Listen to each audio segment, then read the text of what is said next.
What I want to do now is zoom out, like big picture. I want you to look at the systemic problems that might be happening with capitalism, and we just want to talk about that. So I'm ready to reveal this. Are you excited about this?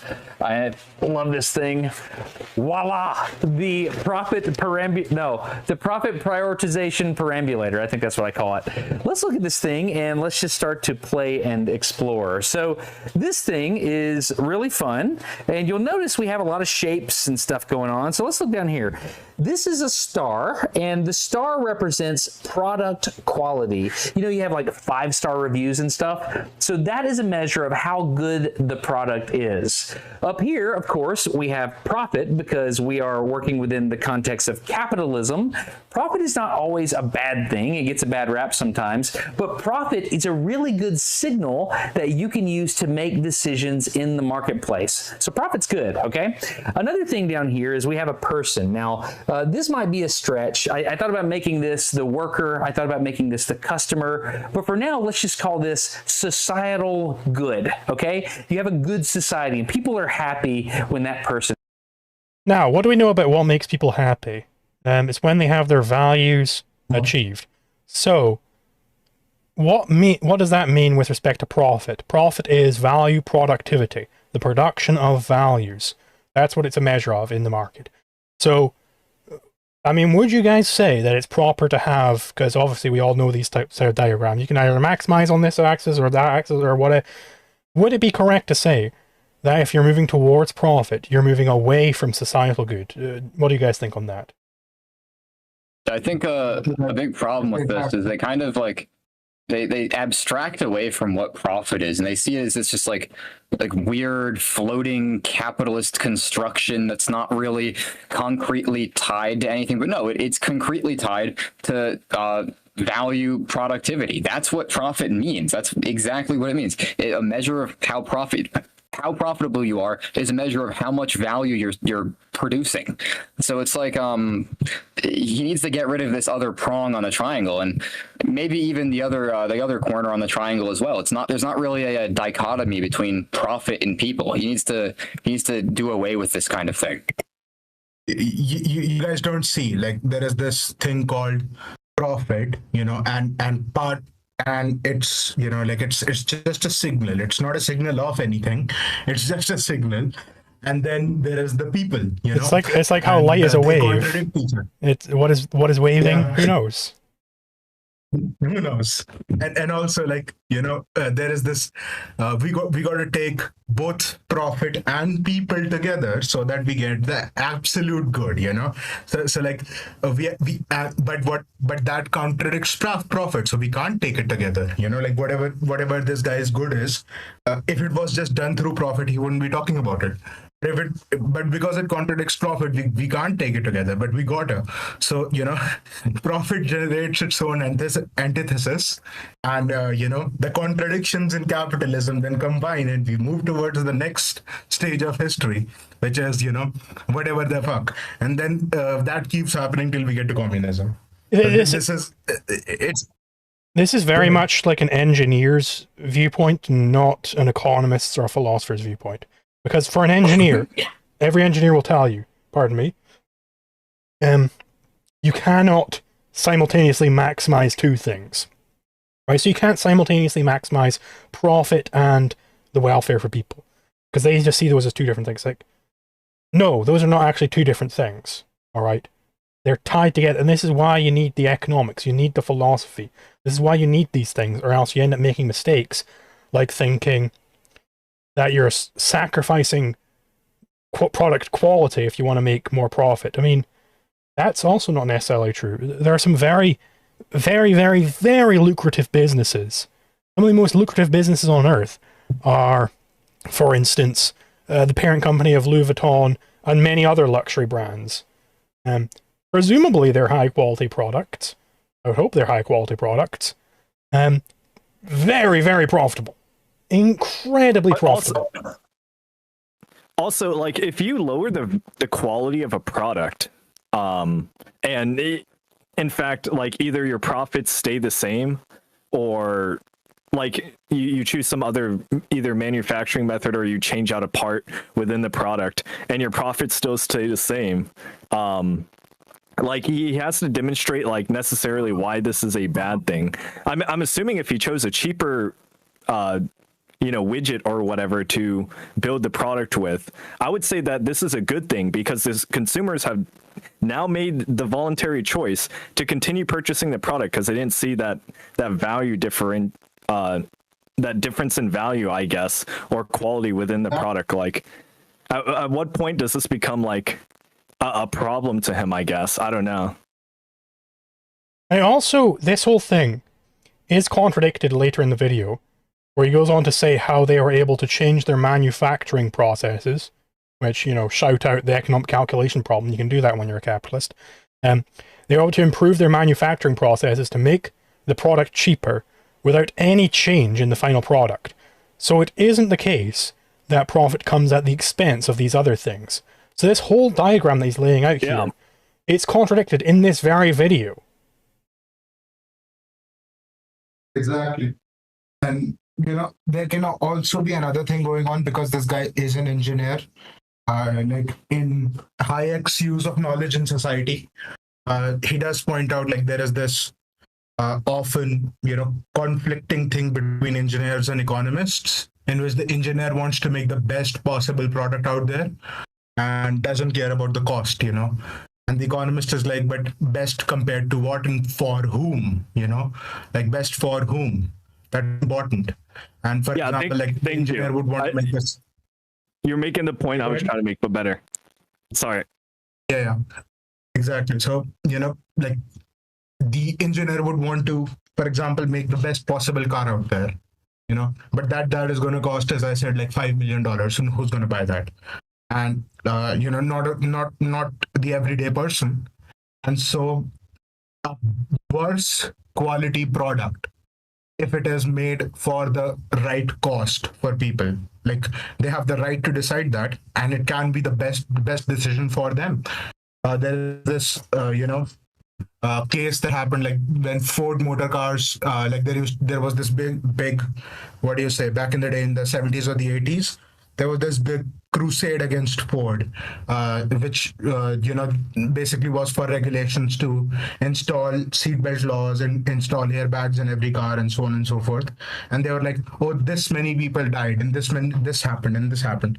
Well, what happens when you force Ford to raise prices for everybody for that, in order to get those cars? Well, a lot of people keep holding on to the old cars, which are a lot less safer than the modern ones, and they, like, you're not counting those deaths, like so it's Bastiat's seen and the unseen.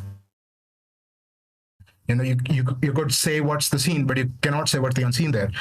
And therefore, like, a worse product is not necessarily a bad thing if the cost is justified. And like at the end of the day, the best possible world economically out there can come from people trading and deciding what's best for them in their given context of knowledge and value, and that's the only way. Like we cannot tell societal good as apart from the market. The market is the way we actually calculate societal good, so to speak.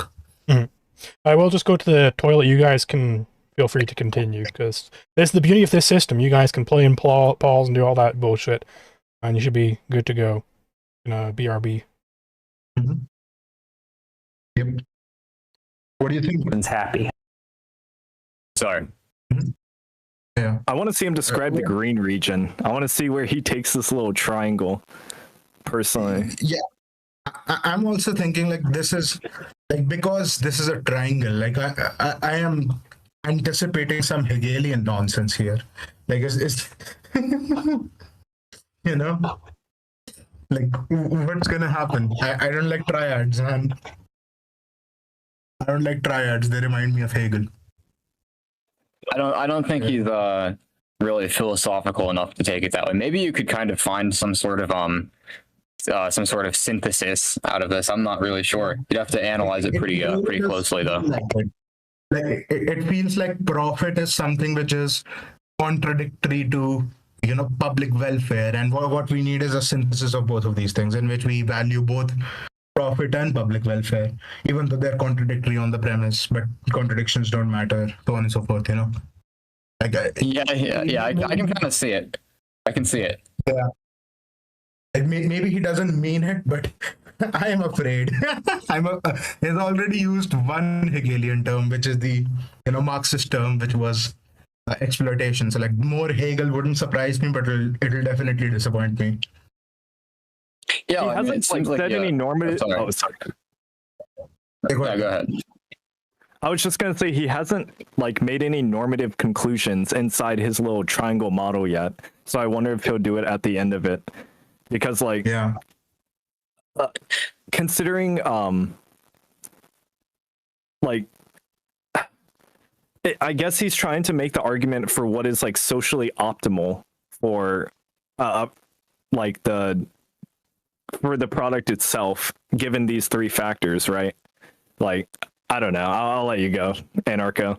I think he's more. This isn't related to what I was saying before. I have no idea. I lost that train of thought. But I think what he's kind of trying to do with the triangle is he's kind of trying to establish that, like, you see how it's like an inner dotted triangle as well. I think he's trying to show that, like, what was it? It's like when like business owners can push the profit up to the top of the dotted triangle and disregard the people and the quality, and then as soon as they pass through the dotted triangle, all of a sudden it's the consequences of their like foregoing quality and customer satisfaction catch up, and everything like starts to collapse. It's kind of weird, and I think it's pretty much nonsense, but I think he'll kind of explain it a little better than what I'm trying to get at.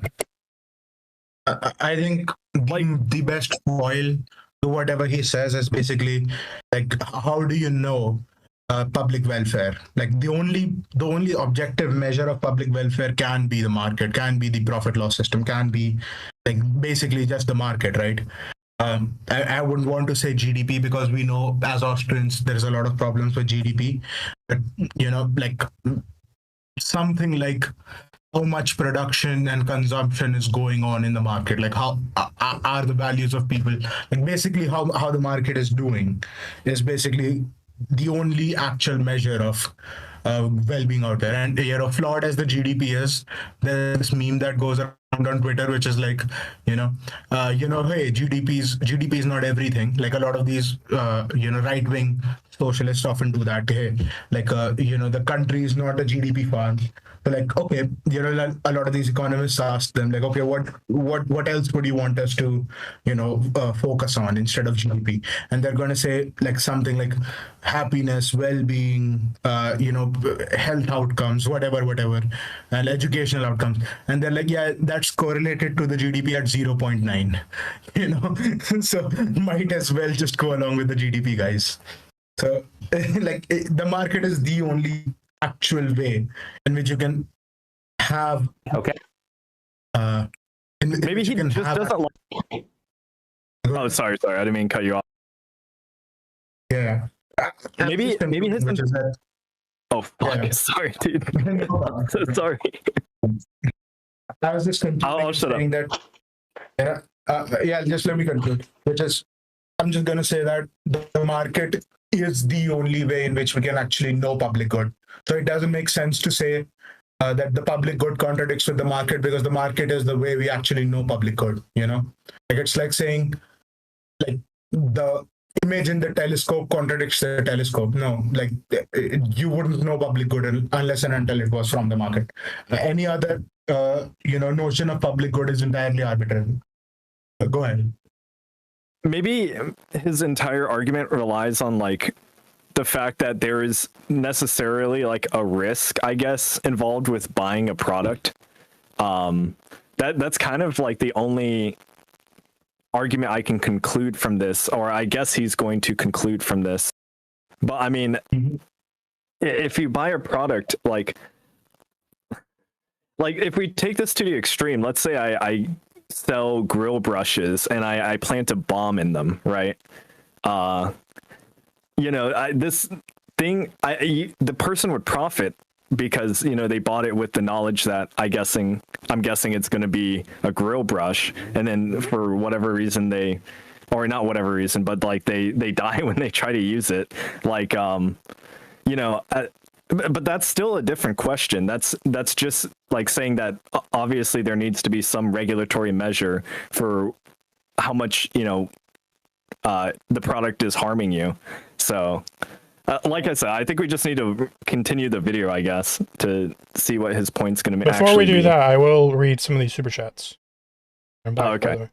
So we got Arturo Pacaster for 100 ARS. Thank you very much. Saying, if he thinks capitalism is bad, then why does he want the production happening in America, the most capitalist country? Surely he understands the reasons the conditions in China are because of socialism. Presumably, but I mean, I don't get that. Then from the same super chatter for another 100 ARS, thank you very much. He's concerned about exploitation, but would he accept production in India? Yeah, he would, as it turns out. I doubt working conditions there are much better than China. I'm probably going to say it's worse, man. It's probably worse. Now we got a Diego Mature for 2,500 CLP this time. Thank you very much.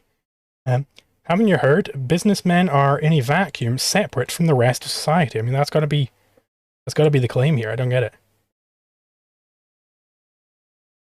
Okay. You'll also notice that we have this triangle, which is pretty interesting. The triangle represents a business, okay? Everything inside the dotted triangle is a viable business. Everything outside the dotted triangle is a business that has failed. You'll see this green trapezoid here. Now that... Thank you for the gifted there, man. No problem. Gifties, whoop, whoop, whoop. That's what we got to sing the Gifty song now. Everybody knows it. Sing along with me. Gifties, gifties, yes, yes, yes. Gifties, gifties, we love you. Gifties, gifties, you hoo hoo. Gifties, gifties, whoopee doo. That's the gifted song we sing every time. You've all heard it probably 100 times before. This is something I sing every stream. Of course, we all know the Gifty song, and that's all including the Gifty song, by the way. That explanation. If we sing it, though, we'll be taking your intellectual property. Something really funny happened. Something really funny happened, like a communist got a membership. Well, maybe he'll be convinced when he watches some of the members' videos. I need to memorize the song so I can be a proper capitalist and put profits over people and only care about how much money Liquid Zulu's getting. Don't worry, I already forgot the song, so you're not alone. Yep. Oh, I thought that was an actual thing. No, shit. I just made it up on the spot. I was trying to memorize it. I was also gonna think like I'm gonna memorize that shit, man. No, that's the first ever time it's happened. But that explanation is part of the song. I wasn't being serious there, guys. That's just part of the song. I don't know what I can tell you. The rest of this stream is all part of the song. When's it releasing on Spotify, though? I'll release it real underground on like a SoundCloud page or something. Oh, nice. Yeah. Or LimeWire. Yeah, we're gonna go LimeWire only for this one. It's really underground. Yeah. Only the true fans know it. Yep. That represents what I would say is like where I grew up. You had a healthy middle class, and so he's saying, yeah, this green region is where he grew up, where, presumably some years ago. And that was great because there was a healthy middle class. So, and then presumably now it's changed. Has America gotten more capitalist in that time or more socialist? It strikes me that America has gotten more socialist in that time. Like, it doesn't seem like it's gotten more capitalist. So if in the more capitalist period, it's in this green zone where he's fine with it, why is this a problem with capitalism and not a problem with socialism? Exactly. And, I think where he's going to go is like a lot of the myth of, the deindustrialization of America, which is that, all the factories, they just got up and went to Mexico and China, which to an extent, that's what happened, but that's not exactly what happened. But it's also important to realize why that happened. You know, it was because it became impossible to produce in America properly and be a solvent business, because there was so much red tape in America, because America was socialist, especially a lot of these, states in the Midwest, which are now called the Rust Belt. Like they were so socialistic, and that's what they were famous for. They were famous for being the unionistic states, right? And those unions basically put so much regulations on a lot of these industries that they had to leave or they went out of business, and a lot of them did go out of business. However, I'm pretty sure this guy is from Alabama, and part of that is that China and Mexico were not the only places which actually benefited from it. The American South benefited from it also. A lot of those industries didn't go abroad; they just moved states, and so they moved to states like South Carolina, where there didn't used to be a massive auto industry, but now there is. Why? Because these states were these states deregulated, and these states had low tax, low regulation environments. They also went to states like Texas and California. California back in the day used to be like much more Republican and much more, low tax and so on and so forth. And the same thing's happening right now in California, right?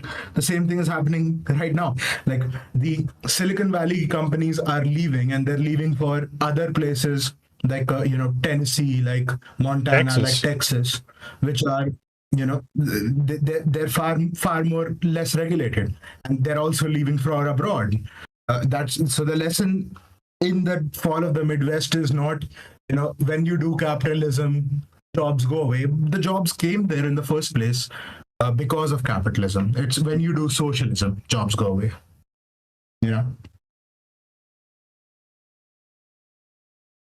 So the middle Sorry, can you class rewind existed. the video just to the where he describes the inner triangle real quick, because I forgot what he said it was. So the inner dotted triangle, that is a successful business, or a working business. When you go outside that, his assertion is that it stops working.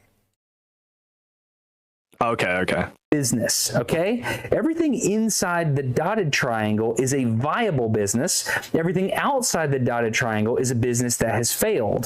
You'll see this green trapezoid here. Now that represents what I would say is like where I grew up. You had a healthy middle class. And so the middle class existed in a place where the workers were happy, quality was good in general, profits were not out of control. It was a good time. So the green trapezoid represents. I want to predict something. Like now it's gonna be, then Ronald Reagan came along and destroyed everything. Let's see if that's true.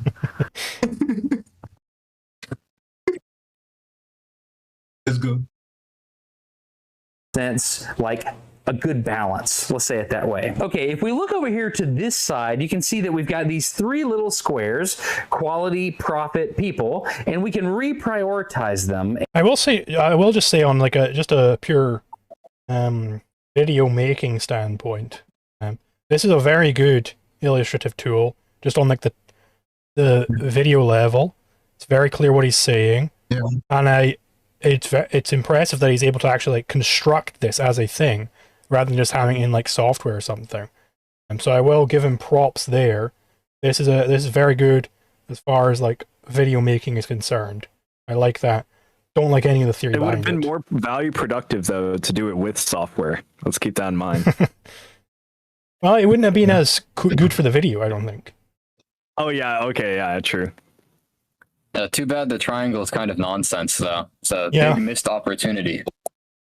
Yeah, you could if this was done with proper theory in mind, then it would have been very good. Yeah. It's almost like the objectivist theory of aesthetics. Like there is the technical there's the technical analysis of the art piece, and then there is the philosophical analysis. So he's failing on the philosophical front. He's really, really good at the technical front. Yeah. The position of these little things corresponds to where we are on our business graph here, okay? Like we move a thing, this moves, okay? So let's start. Let's say that an engineers are known to be a little weird. I like making things, right? I like making things from really cool materials. So if I were to run the company, I would say, you know what, John? I think we really need to make this out of a super alloy of niobium or fantastilloid. We need to do something that will never break because I like really high quality stuff. So what I might do if I were in control of things is I might say, you know what? We're going to take the quality of the product and we're going to run it to the max.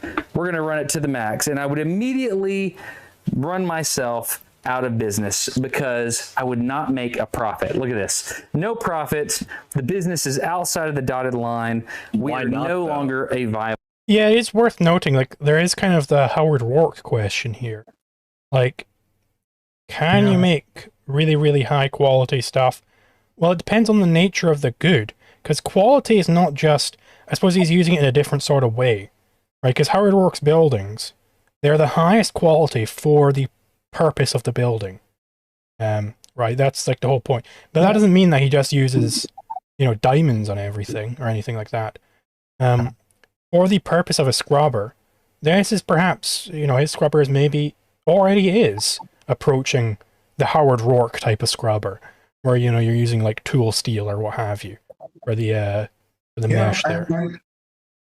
There clearly is a market for things like that. For example, like back in the day, like the story is like, if anybody has seen the great movie, like it's a really good movie, people should see it, like Ford versus Ferrari.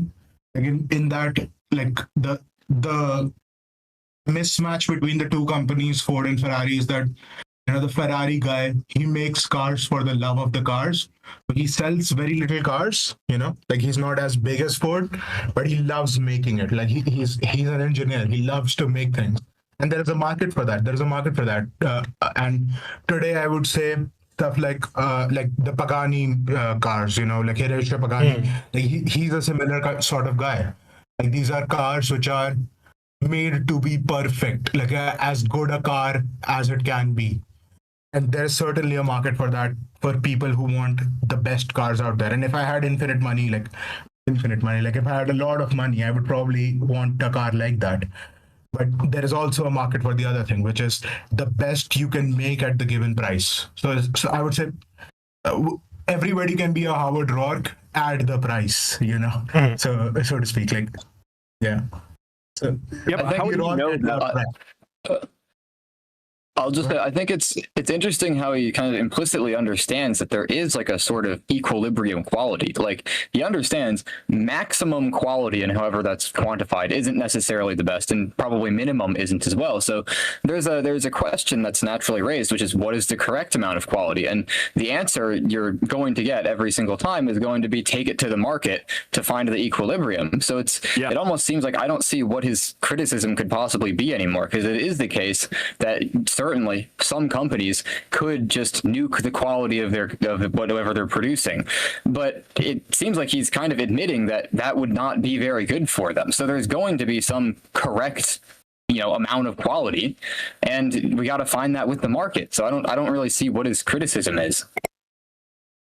Yeah, I just don't understand. Like he has to assume that if he makes whatever the quote highest quality thing, I think you would need to qualify that. But if you make the highest quality thing, he's assuming that there would be that no customer could possibly exist that would want to purchase it at the material cost or labor cost of that product that he just made. Which, I mean, I guess that's possible if he does put it on the market and no one buys it. But like, I maybe he's putting the cart before the horse a little. I'm pretty sure like revealed preferences in the market would show that there is a small but existent market for excellent products simply because they're excellent, simply because they're in effect art pieces. They're the best that could be, Like a Pagani car is basically you're driving an art piece. You're driving the best possible car that there can be. So there will probably always be a market for that, I would say. But though it will be small. You're dealing in luxury goods at that point. Yeah, maybe I'm just taking it too literally. I would do that because I think I mean, if I could still feed my family, I think super alloys are cool. All right, so let's look at another CEO. This is a second CEO. This person's like the best person to work for in the world. He really likes the fact that you like to fish. And he really wants you to afford that new bass boat. So he pays you a lot of money. He's like, you know what?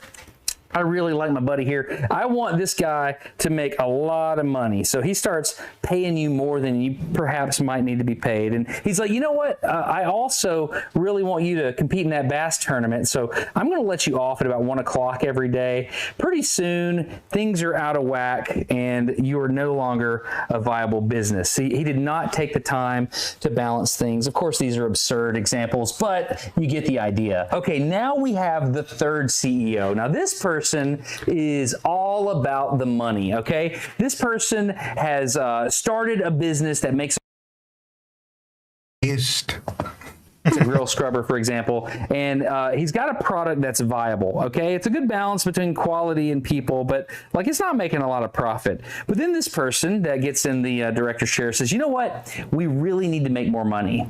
And the way I think we can do that is instead of using this 304 stainless steel or 303, whatever it is, instead of using that, I think we can use a lower quality alloy that we can source from overseas. And what we'll do is we'll just, you know what, we'll just make our profit go up. And look at that, our quality went down, went further away from that, but our profit went up. That's good, right? Okay, so we're right here in the sweet spot. You know, people still love us. Everything's great. But if you look at this, there's still profit to be had in the system here. Look at this gap here. So what we could do is we've got these workers here. What if we paid the workers less? In fact, let's not even hire permanent workers anymore. You couldn't do that. You can't just choose to pay the workers less. Why would they stay? Like, there is a market out there. You're competing with other firms here, you know? I also just want to pick up the thread that I left earlier with how he's talking about how they're looking for short-term gains, because this is going to become clear as he's throwing out this example. They're looking for short-term gains at the expense of long-term good, right?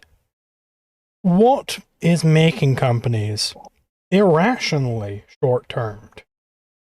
What is doing that is central banking.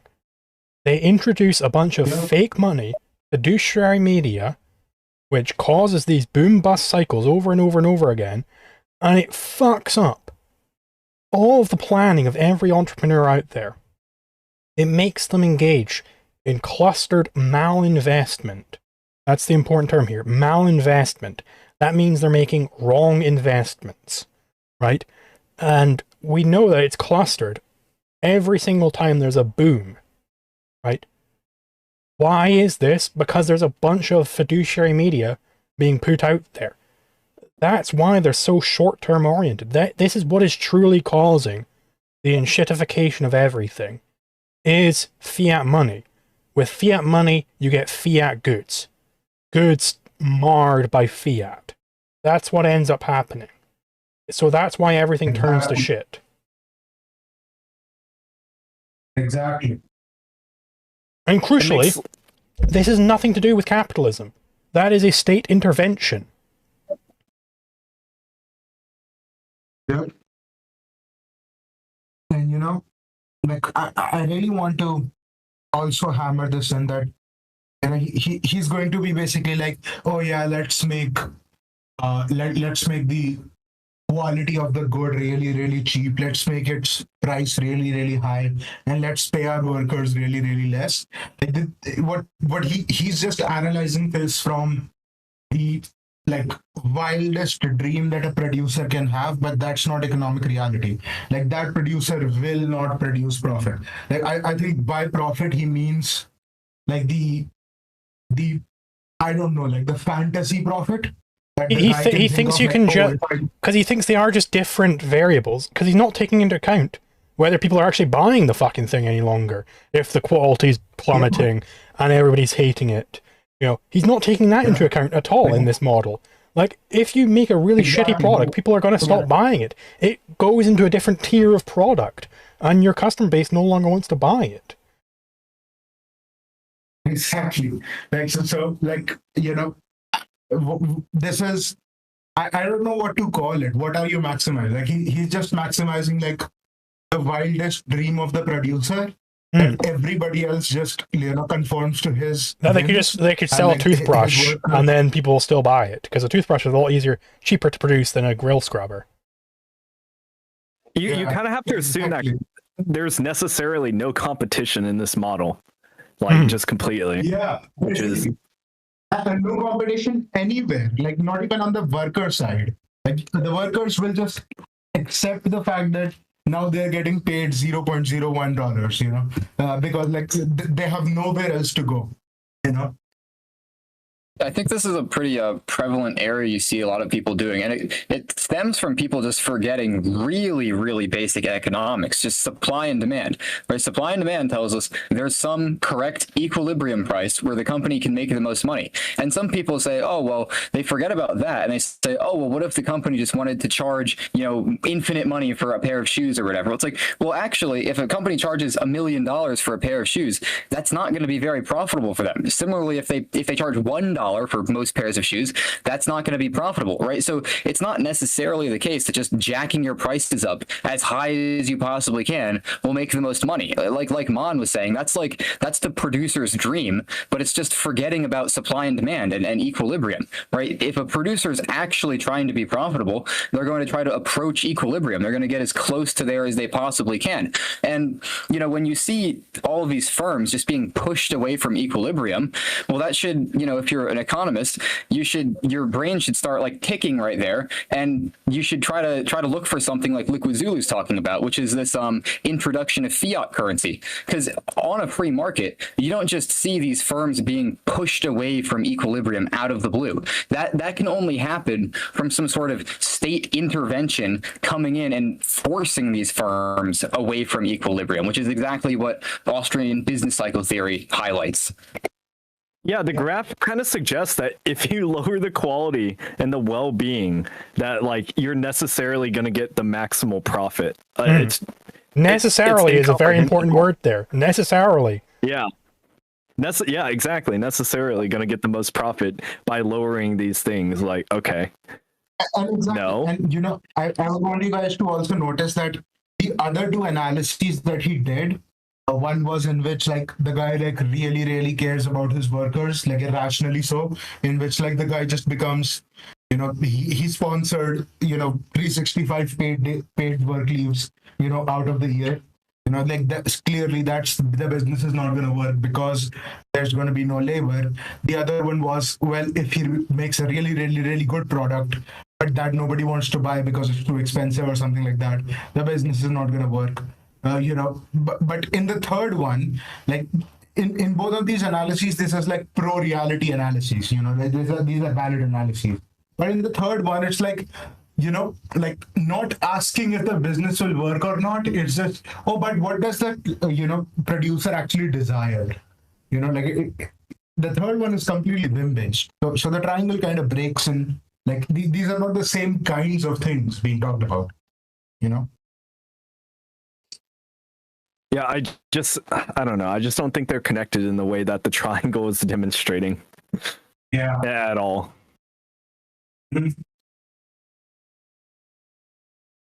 I accidentally timed a guy out on my YouTube chat because I was trying to respond to him about my Sonic inflation fetish.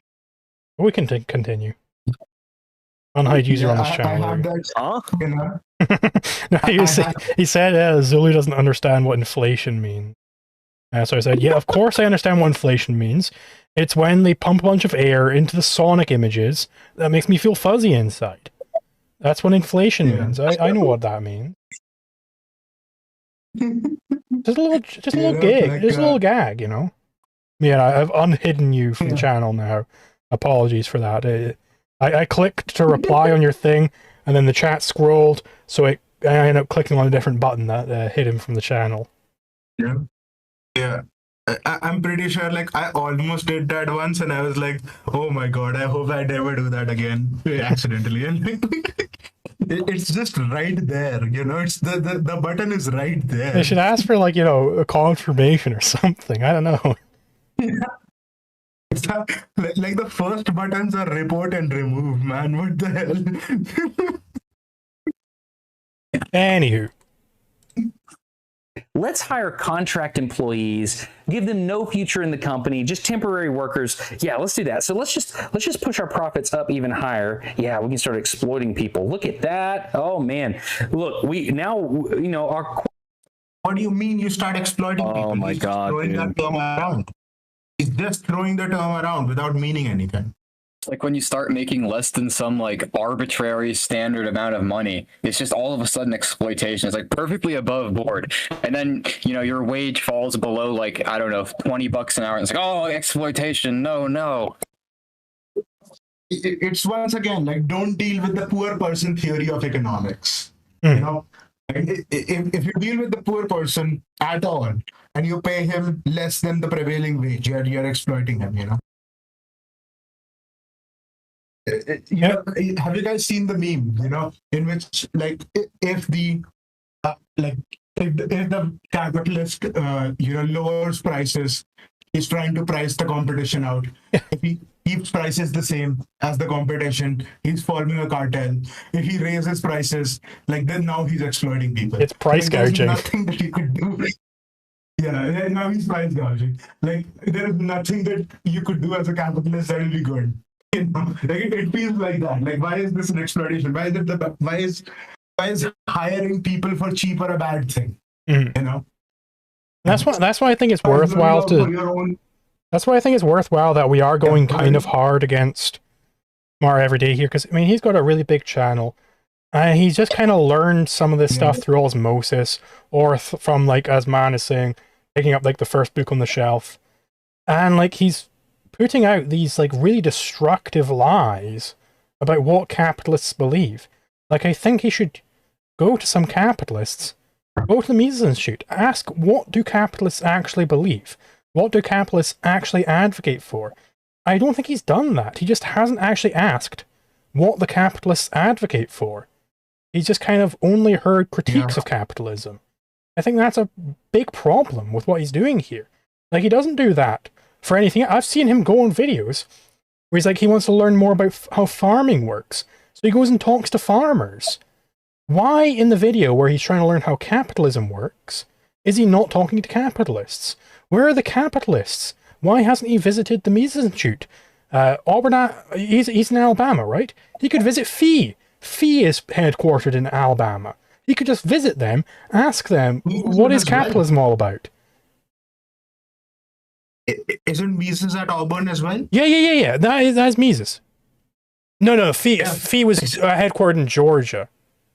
I can't remember where Fee's headquartered. Yeah, no, I think I was thinking of the Mises Institute. Yeah, Dustin, if you're watching this video, please, or Destin, I can't remember how his name's pronounced. If you're watching this video, please go to Auburn, Alabama, talk to the Mises Institute. If you're going to be doing every other video where you want to learn about some topic, you go and talk to the people who are experts in that topic. Why are we not seeing on the topic of capitalism any capitalists turn up? Why are none of the people who are advocating for capitalism turning up in this video? Why is he not talking to these people? Like, I think that's a big problem. Yeah. The video did well too, didn't it? Mhm. Like in terms of ratio, like dislike and everything. I mean, yeah, he's a very popular Very YouTuber. well. This is like normie food, man. Like this is stuff which is well produced with, a lot of virtues, but really bad ideas on economics and philosophy. The normies are gonna eat it up. Like there's no doubt about it. This will do well. Yeah, it's just this really weird phenomena where people talk about capitalism and love to critique it without ever like defining it. Like you'd think that in any video where you're arguing against something, you'd like get some definitions out. Like if you see people doing a debate, the first thing they normally do is like, all right, let's define our terms. But you don't see that with capitalism, and so you just get a kind of like conflation of capitalism with some like vague status quo collection of policies. I think it's very devious, honestly. I don't know if Smarter Every Day particularly is, but generally when you see this kind of thing, I think it's pretty devious. Well, it's There very was- convenient for the Marxists to load questions and to subvert, the English language however they need, I and think also, this is why like, when I first started SnackTube, why I was very clear about how I didn't want it to just be channels which are explicitly capitalist. I was also fine accepting channels where it is an ANCAP behind the scenes, but they're just making whatever kind of content. Because I think this is how this type of thinking seeps into the culture. Like, if there's been for a long time, it's not so much anymore, but for a long time, if you watch any of the top streamers on Twitch, for instance, every single one of them are going to be an LA socialist. Every single one of them. Because that's just the culture that seeps through. And so they all just kind of adopt the same culture. And that's just how it gets adopted by osmosis. By people like Smarter Every Day.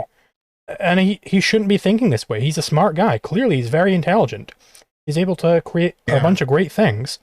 He should not be thinking this way about the economy. He absolutely should not. Exactly. And, he's a business owner. there is also this conflation between, when people say capitalists, they don't mean capitalists, they mean entrepreneurs or like business people, which is also something we should call out. It's like socialist, like the socialist is not a guy who works for the Soviet Union. A socialist is someone who believes in socialist theory. Similarly, a capitalist is not someone who is engaging in a free market.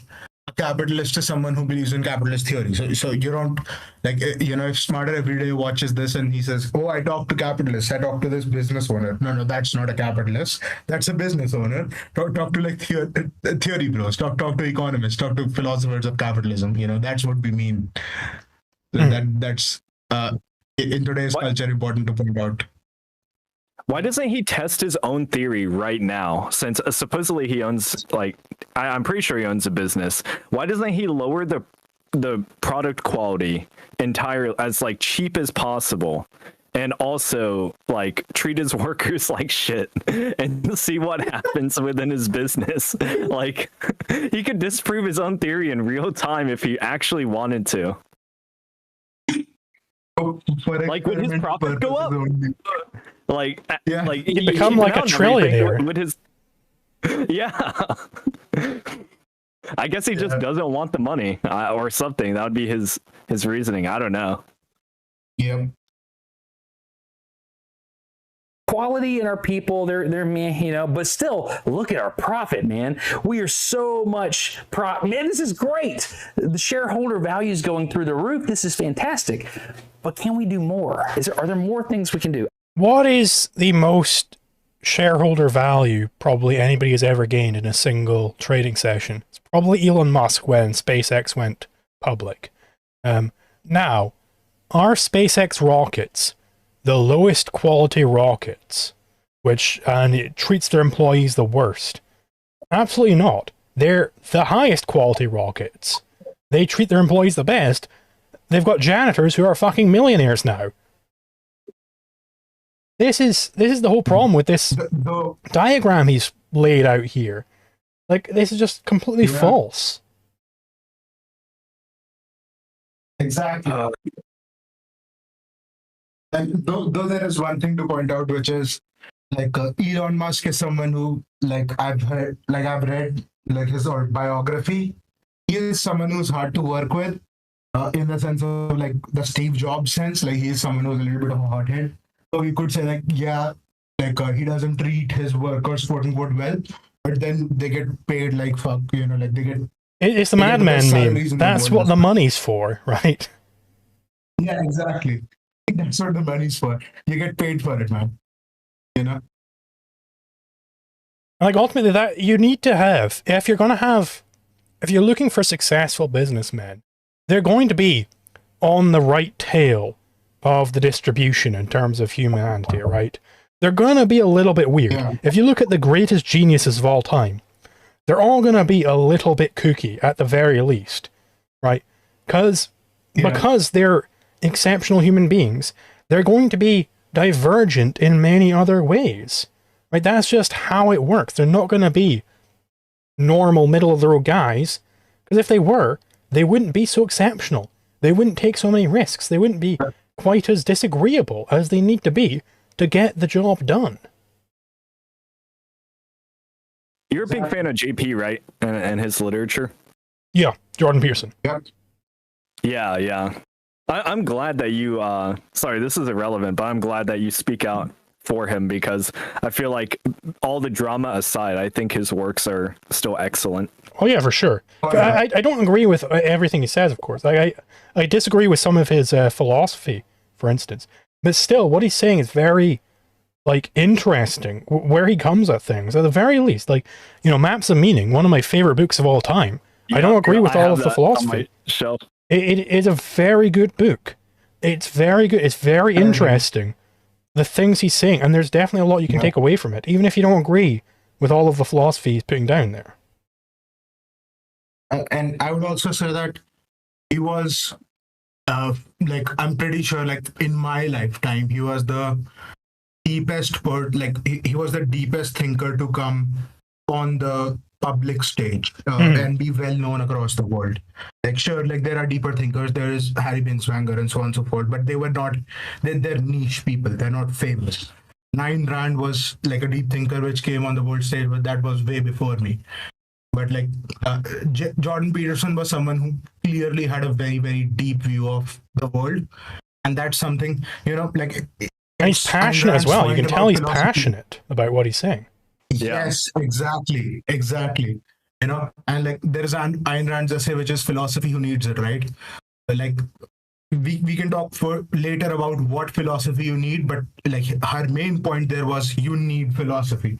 And so Jordan Peterson was also an introduction to a lot of people about, introduction for a lot of people for thinking philosophically. And certainly, like, I used to be, like, I remember when I was 16 or 17, I used to be a normie sort of communist, like the kind of person you become if you just study the government textbooks that the government gives you, And then I saw, like, Jordan Peterson's videos on YouTube. Then I went and saw all of his lectures because I was curious, and like, that started to change me. And then I kind of drifted into capitalism through there. Then I met Zulu on a Discord server, and I became an ANCAP, and so on and so forth. Like, and so it goes, I remember that. It was like some, like, it was in like a minarchy server or something. Yeah. I was the head minarchist. Yeah. Yeah. And you can so the server died. Yeah. I was just, I just was thinking about JP because you mentioned disagreeableness of businessmen. Yeah. And that reminded me of a lot of his lectures on how, like, human behavior affects, your level of productivity and how you interact with the world and, business in general. I think JP is really good on, like, I'm not going to say he's really good on psychology, because I found better people on psychology from then on, but they're very niche, of course. They're objectivist psychologists. But like, JP is, like, pretty good on psychology. Like, he has a lot of great things to say on psychology. He's pretty good on, like, individualism and economics. Where he goes wrong is his general view of the world. Like, he's a Byronic romantic, if that makes any sense. Like, the world is this, bad place in which you have to continuously struggle because that's the only thing that you can do. Like, like, existentialist kind of Sisyphean, mixed in with a little bit of Christian philosophy, like Dostoevsky and stuff. That's where he's coming from mostly. And like, and that's fair enough. Like, that's not a very good philosophy, I would say, but he was very deep, he was very passionate, and he was certainly an introduction to, like, philosophical thinking for a lot of people, including me. So I'm going to be forever grateful to him on that. And as you said, Maps of Meaning is a great book. And it's worth noting, like, he isn't a professional philosopher. Like, he is a psychologist primarily. So, like, for somebody who isn't just doing philosophy, like, he's got a lot of good things to say. So he is an impressive person.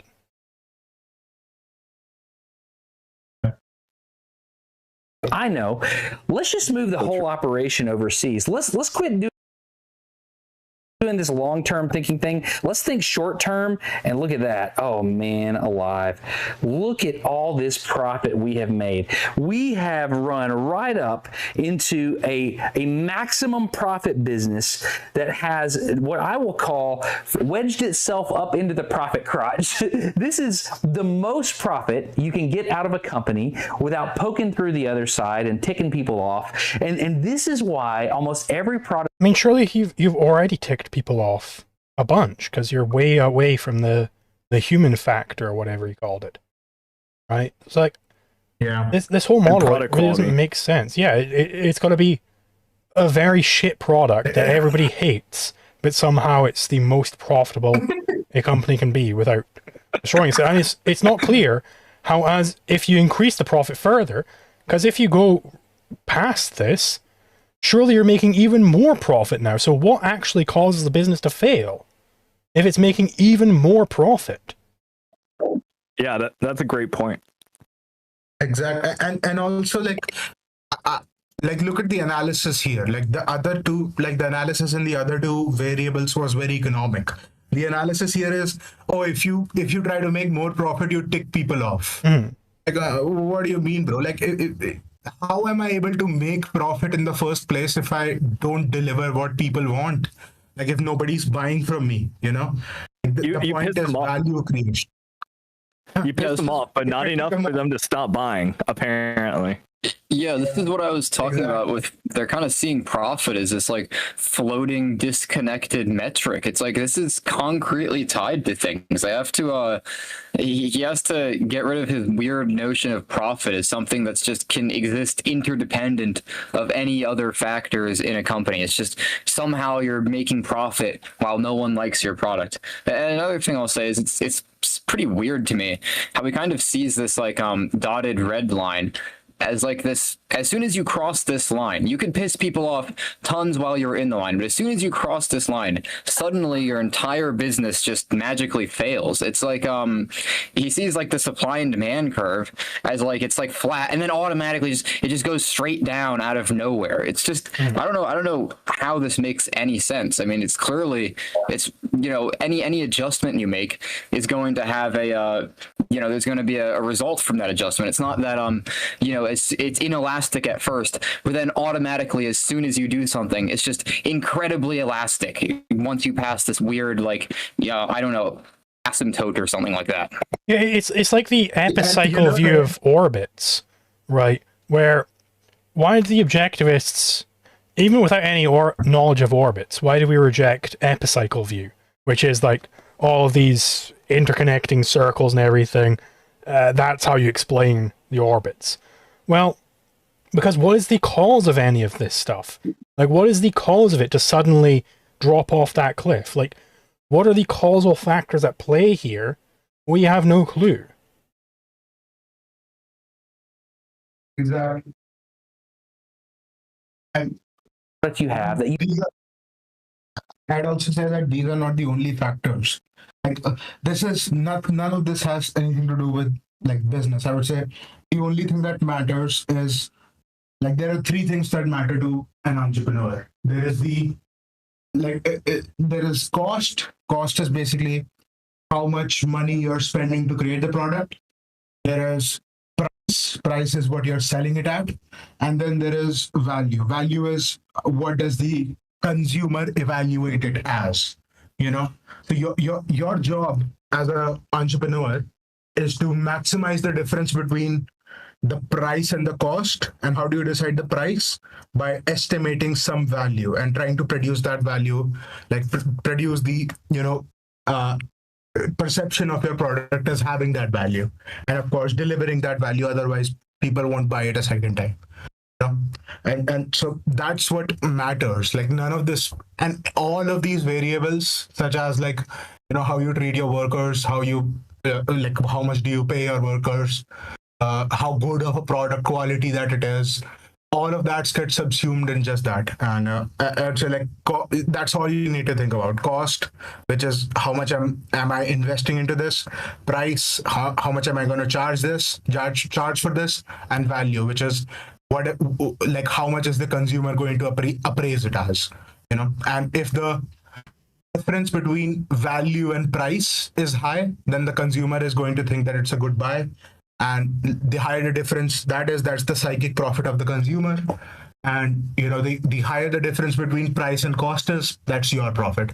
So you need to place the price somewhere between cost and value, so that you maximize both of those, so that you get a very good business model going. I would say this is the best model that I've seen of the market, the best model that I've seen of what an entrepreneur has to care about, and nothing else. I got this from Perb Island. Like, I recently attended a class of his on entrepreneurship. So this is what I got to say on this. Like, drop the triangle. Just think of these three things: cost, price, value. And what's important is we didn't just kind of pull these out of a hat, which it seems like he did for these three factors. Like, I mean, he was even saying in the video, I was debating over whether to call this, like, the worker or the consumer or what. That is a surefire sign that he's just kind of pulling this out of his ass. We're not coming to those factors out of our ass. We can come to those factors by building up from first principles, because we're thinking like economists. What is actually at play here? Whereas he doesn't seem to be thinking in that way, which is a shame. Exactly. You've loved has eventually become a crappier version of itself.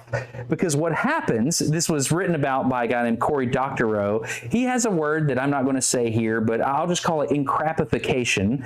The encrapification of a digital product, in his case, is what he was explaining, but I think it applies to physical products as well. What happens is, at some point, you capture the market, and then the game just becomes profit extraction. The motivation changes, and you no longer care about how good the quality of the product is, or the people, or how it affects your community even. You just want to maximize profit.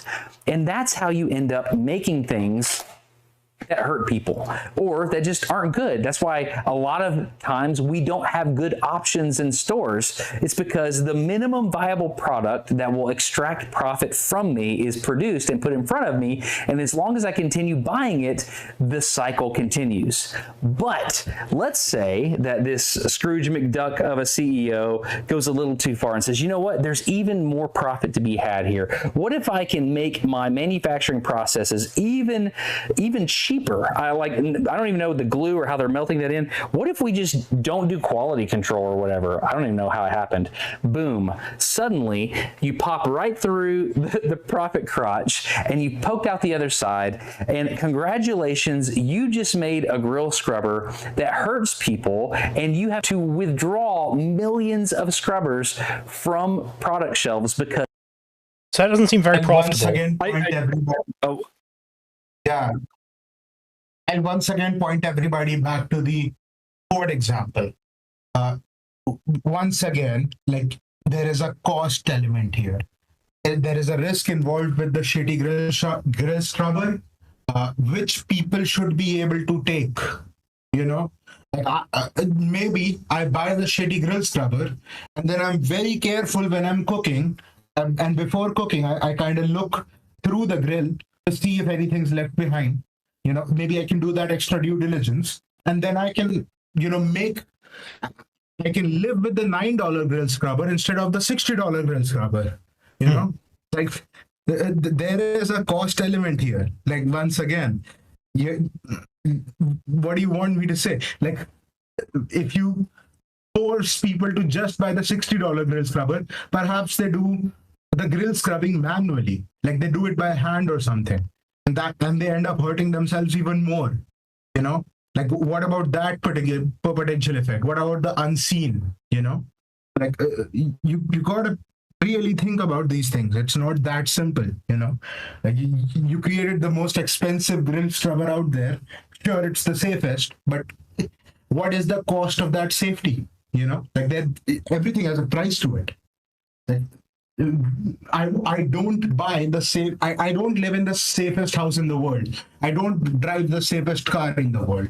I don't have the safest anything in the world, because those are too expensive. I couldn't live my life that way, And so and everybody reveals this in their preferences in what they buy, that there is a cost to safety that they give to themselves given their current context of life. So who is this guy to tell people that, oh, this is too bad of a product for you to buy? Well, perhaps not, perhaps not. Yeah, I think it's You are it's interesting. Sorry, I think it's interesting how there's this idea of like you've captured the market, and now all of a sudden you can just start charging whatever price you want. I think that seems to be a case of context dropping to me. I mean, it's like, well, presumably, well, how did you capture the market? Presumably by providing them with something they want. So now you start maximizing profit, and you start inshittifying your product. Well, now you're doing the opposite of how you captured the market. So I don't see how you could possibly remain profitable doing this. It's like I don't see how this like market capture idea could possibly, I don't know, be continuous with your lowering of the quality. Like how do those two things go together? Yeah, he's kind of skipping this step. Like a dangerous product existing on a market doesn't like it just demonstrates that the fucking product is defective in some way. It doesn't like demonstrate that capitalism somehow systematically like rewards dangerous products in general, because like once it's known that this product has this defect, it's, I'm assuming, unless you're just suicidal, that people are going to not buy it, right? I wouldn't say that, because Oh, really? of course, these people are not selling cyanide pills. They're selling something which has a risk to it. Now, how much is that risk? Like what percentage is that risk? Can those risks be mitigated? Like, I'm pretty sure like a dangerous product is basically just a risky product, and like people in the market will decide either say whether it's worth it. I'm willing to take this risk, for the price that this product is. Because remember, like imagine being a poor person, right? Like imagine being a poor person. The brush that he's holding in his hand, which he's saying that it hurts people, that costs $9. The brush he wants to sell you costs $60. Is the risk worth the premium? Is the question everybody is liable to ask, and I think it's a fair enough question. Like, thank you. Yeah, that's a better way of phrasing it. Yeah. So like, and like, there are other ways to mitigate the risk. Like after you clean with the dangerous brush, check before you cook. If you see like if anything's left behind, that's one way to mitigate the risk. So, no, I'm just gonna sue the company. Actually, that's one way. Yeah. People. That is a real thing that happens. And I want to show you kind of how we started. Let me adjust the perambulator here. So John and I, when we started doing this scrubber, we kind of started here. We had a super high quality product. It was really good. People really enjoy it. And then he made it shittier? Where we're at, but we've made process optimization decisions that is now changing the profit game. And so we're looking at this big picture question, right? Let's go talk to John at JJ George, which is where we sell the Smarter Scrubber from. We're going to find out he's making more profit now, so he must have made it shittier. Let's find out if that's the case. Let's go see what John has to say about the decisions in the near future. Okay, John obviously is the business part of all this. He knows the business side. I just do the engineering stuff. So we can make these things cheaper now. That's right. That's right. So that means more profit, right? Oh, so you made them shittier, right? Let's find out. Yes. And we didn't know that originally when we got into this. We kind of got forced into buying out the injection molding company. But we weren't forced, but our Chris, who had helped us a ton, was retiring, and we wound up buying his machines, and luckily he helped us and used his knowledge. But in doing that, we really saved a lot of money that we didn't know we could save. And then so there was that, and then there was the laser machine, and then Destin has an idea to make this laser machine, which I had serious doubt. I mean, I'm not seeing where the product's getting shittier, but in the model, the product must be getting shittier. Let's find out if the product gets shittier. Surely at some point he says, and then we started making it shittier. So let's find out. Doubts about it. Or he's paying people less. He's paying people less. Yeah. So we need to come in. I think he cuts to a clip of his workers. Let's look for like big frowns on their faces. Make sure we're looking careful. They're gonna be like covered in soot. They're gonna be like begging on the street steps. They're gonna be. It's gonna look like a sweatshop through there when you go. He's gonna take the camera through. It's gonna look like that sweat. Have you guys seen Always Sunny in Philadelphia? Frank runs a sweatshop and he has like a steam whistle to get them all back to work. They're working 18-hour days. They're like in really shitty conditions. That's what's going to happen, right? Let's see. Loved it, man. I was excited about the laser machine. Told him, I was like, I don't know. And the guys weren't sure about it. And because we're doing them on lasers, and they were pretty fast. We just loaded. We had a system, and so we get this machine. We didn't know if it was going to work, and we get this thing in here, and we're doing them 3 times as fast. And they're doing a lot faster. They're making a lot more profit, so it must be shittier. Therefore, let's find out. Yeah, that's awesome. That's really cool. Yeah. And thank you for letting me do it. No. So what are you going to do with the profit? Yacht, right? It's yacht time. You're going to buy a yacht for yourself? Yes. Well, it's between a yacht or we could just make the scrubber cheaper and sell more of them in the long run. And so it's the same product, and they were just able to make it cheaper now. So $60. That's actually the cheaper price that man looked up earlier. So now they're able to make it cheaper, but it doesn't sound like they actually changed the product at all. They just changed how they're manufacturing the product. Doesn't that refute the entire thing preceding this? Like, am I going fucking crazy here? I missed the point. Please, Doctor, get back in chat here and tell me that I've missed the point that he explains in part 1, how actually he made the product way shittier, he's paying people way less now, and that's how he was able to improve this. Go back to this graph real quick. Where he shows it, where his company started. Oh yeah, there you go. Here. There, you can go ahead a little bit more. About there. That's where his company started. Yeah. See, I'm a people first person, so I'm really disappointed that he didn't actually just put the person at the very top. You know. I mean, yeah, he's moving away from people and quality here by making more profit.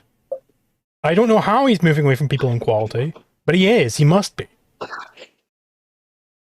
That's a structural critique of capitalism. I mean, he's just, our worldviews are just falling apart in front of my eyes. I'm about to cry and re-question all of my beliefs. So that's the whole thing about this whole fucking video. Is everything he says is disproven by his own actions. He keeps saying these are all structural problems with capitalism, and he proves how he was able to overcome them within capitalism. I don't understand what his critique even is. It's asinine. Yeah. I also want to tell you guys something pretty funny, which is one of the places the people who are making this product, they internationally ship it to, is Hong Kong. So he has no problem selling to the Chinese. He has oh no! Buying. so the racism is only on the buying side, not the selling side. Good to know. Good to know. As long as his products don't get touched by dirty Chinese hands, it's okay. We can't have once they're all done, he can touch it. But we can't have Han Chinese in any. Get the hell out of here, Han Chinese. Get the fuck out of here. We don't want your dirty noodle grabbing hands on our products. oh, I can laugh. I'm Korean, all right. I don't claim them. Those are the lesser Asians, all right. We kind of got forced into buying out the injection molding company. Well, we weren't forced, but our Chris, who had helped us a ton, was retiring, and we wound up buying his machines, and luckily he helped us and used his knowledge. But in doing that, we really saved a lot of money that we didn't know we could save. And then so there was that, and then there was the laser machine, and then Destin has an idea to make this laser machine, which I had serious doubts about. I loved it, man. I was excited about the laser machine. I think it's also worth going over that story there. How they were able to sell the same products for cheaper by buying out this company. Isn't the normal story that these evil capitalists keep buying out all these companies, and that's what causes things to go bad. It seems like the opposite I is the think case he's here. arguing for capitalism, to be honest. This whole video seems like an argument this for video is actually capitalism. pro All of the capitalism. actual concrete examples he uses in the video are arguments for capitalism, but he frames them as if they're against capitalism. In what sense is his company not just a capitalist success story of a couple of guys who got together and recognized a deficiency on the market, and then they came up and they swallowed up all the competitors, and they went out and they produced a better product and people love it. In what way is that not what this is? Yeah, that's the exact argument I for want to buy his capitalism. Like, if I were to try and say, well, in the market, if there's some really shitty line of production, somebody could come in. If I was in a debate with a socialist, some new company could come in and make a better product than all of the competitors, and then they would be able to succeed. The socialists would say, absolutely fucking not, that's never going to happen. But it did happen. In this video, it happened. In this video critiquing capitalism, the capitalist success story happened. I don't understand this video. Exactly.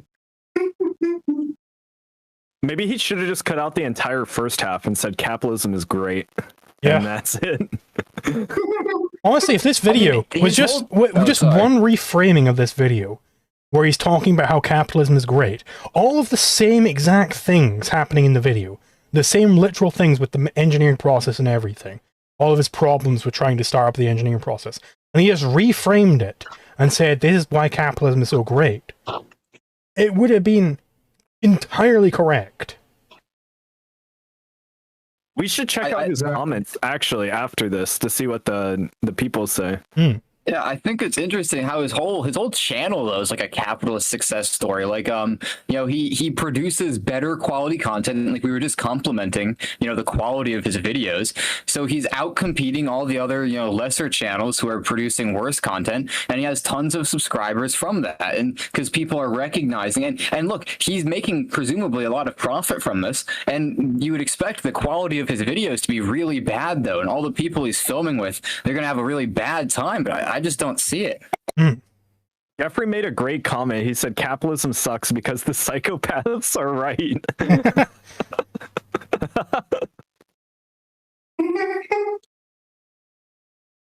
told him, I was like, I don't know. And the guys weren't sure about it. And because we're doing them on lasers, and they were pretty fast. We just loaded. We had a system, and so we get this machine. We didn't know if it was going to work, and we get this thing in here, and we're doing them 3 times as fast. And that That's awesome. That's really cool. Yeah. And thank you for letting me do it. No. So what are you gonna do with a profit? Yacht, right? It's yacht time. You're gonna buy a yacht for yourself. Yes. Well, it's between a yacht or we could just make the scrubber cheaper and sell more of them in the long run. And I think How dare he buy something for himself? Yeah, I mean, he does go in. He then goes in further about how they end up making even more profit by selling it cheaper, but it's the same product. So he can get 2 yachts now, presumably. another path to the yacht. Not staying in business. But anyway, yes. When we look at the long What if he term, deletes this video and then just he watches us, deletes this video, and then makes an apology video? I think that'd be a beautiful bow tie to the end of this story. Beautiful. Or he literally just cuts out like 2 parts in this video and replaces it with what Zulu was saying, the better framing. He just re-upload the same video.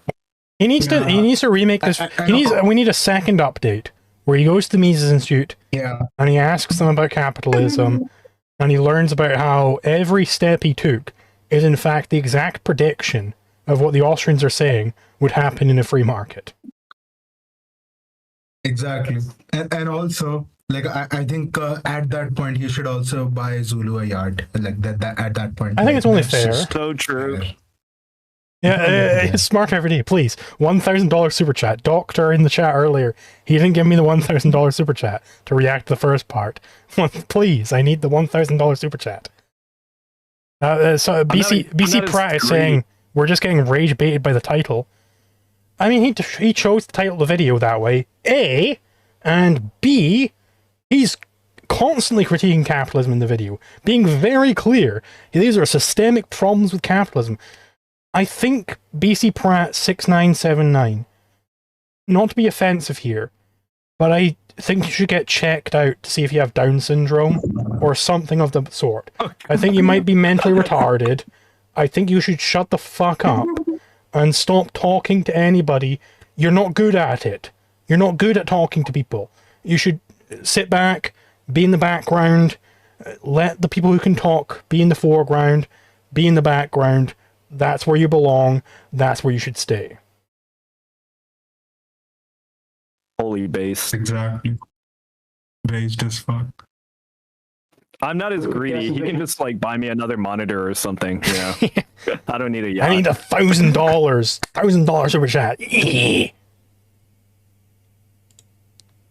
Videos, we're gonna sell a lot of products, but that's not gonna last forever. I can't make smarter every day the chainmail grill scrubber channel. I just don't want to do that. Right. It's not fair. And this is a product that it's a good product. We're going to have it at a good price. And we just need to run it like a normal business. We need to pay for advertising and make a quality product at a good price. And I think the rest will take care of itself.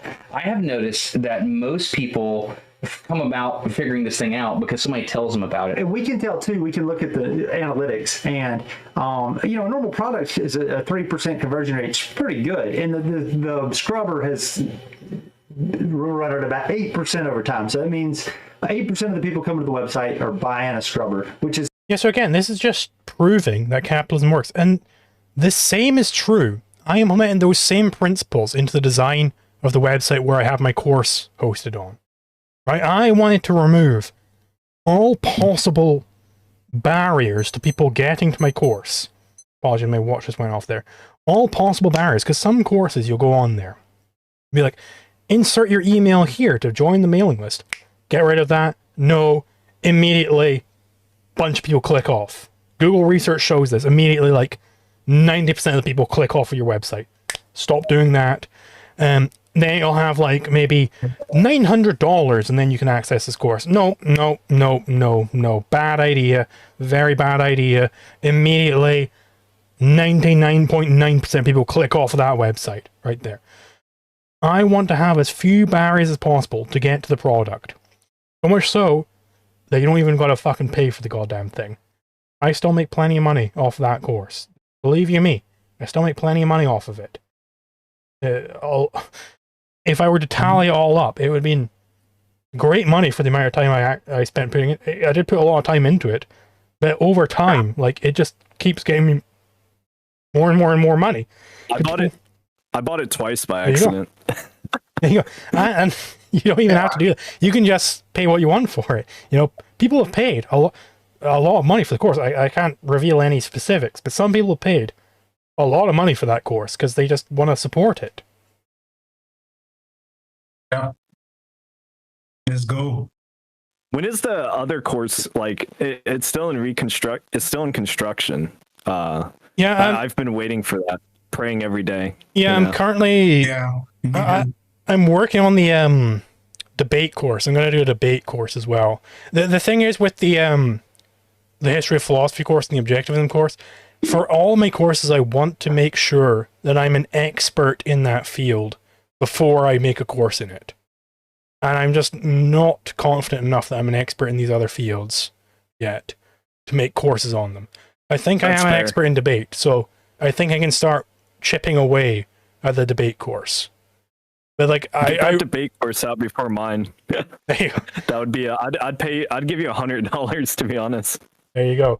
So like, that's like the main thing. Like, and over the years, I hope this will become like a really good repository of like, because that was the whole selling point of the libertarianism course, is like, this is the fastest way you can possibly get to expertise. You don't have to go through some massive reading list. You don't have to do any of that shit. This is the fastest possible way because an expert has already just condensed it all down into the shortest possible time. Like that. And to do that, I really do need to be an expert in them. And there are areas of objectivism where I'm not an expert in. There are areas of the history of philosophy I'm not an expert in. So like, And the history of philosophy one, I think I will split up into multiple different courses. I've got like some books over there of like particular periods in the history of philosophy that I can like, you know, really make sure I know my shit before I release a course on it. Random users right. Waiting for Zulu courses is a load time preference. There you go. Insanely high, but that also means that people are looking for the scrubber. So somebody told them about it, and they are coming to look for it when they buy it. Okay, so my model isn't perfect because John explained that our profits were going up, even though we didn't sacrifice. You know, it's not just that the model isn't perfect; it's that it's completely theoretically inept. Like, I think he's being too friendly to the model here. Like, it doesn't make any sense. Like, the smarter scrubber business isn't some like crazy unique business.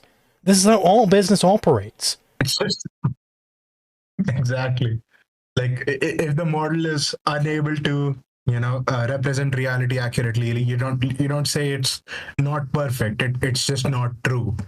You know, like it's a bad model. Throw it out, and we can tell you why it's a bad model. It's because you included a caricature of a you know, Scrooge McDuck capitalist instead of actually asking what brings profits, you know. The whiteboard magnets are just too cool to get rid of, though. I will admit, it's really cool. Like, So true. I wouldn't want to get rid of it either. Yeah, I'd keep it as a keepsake, but get rid of the theory, you know.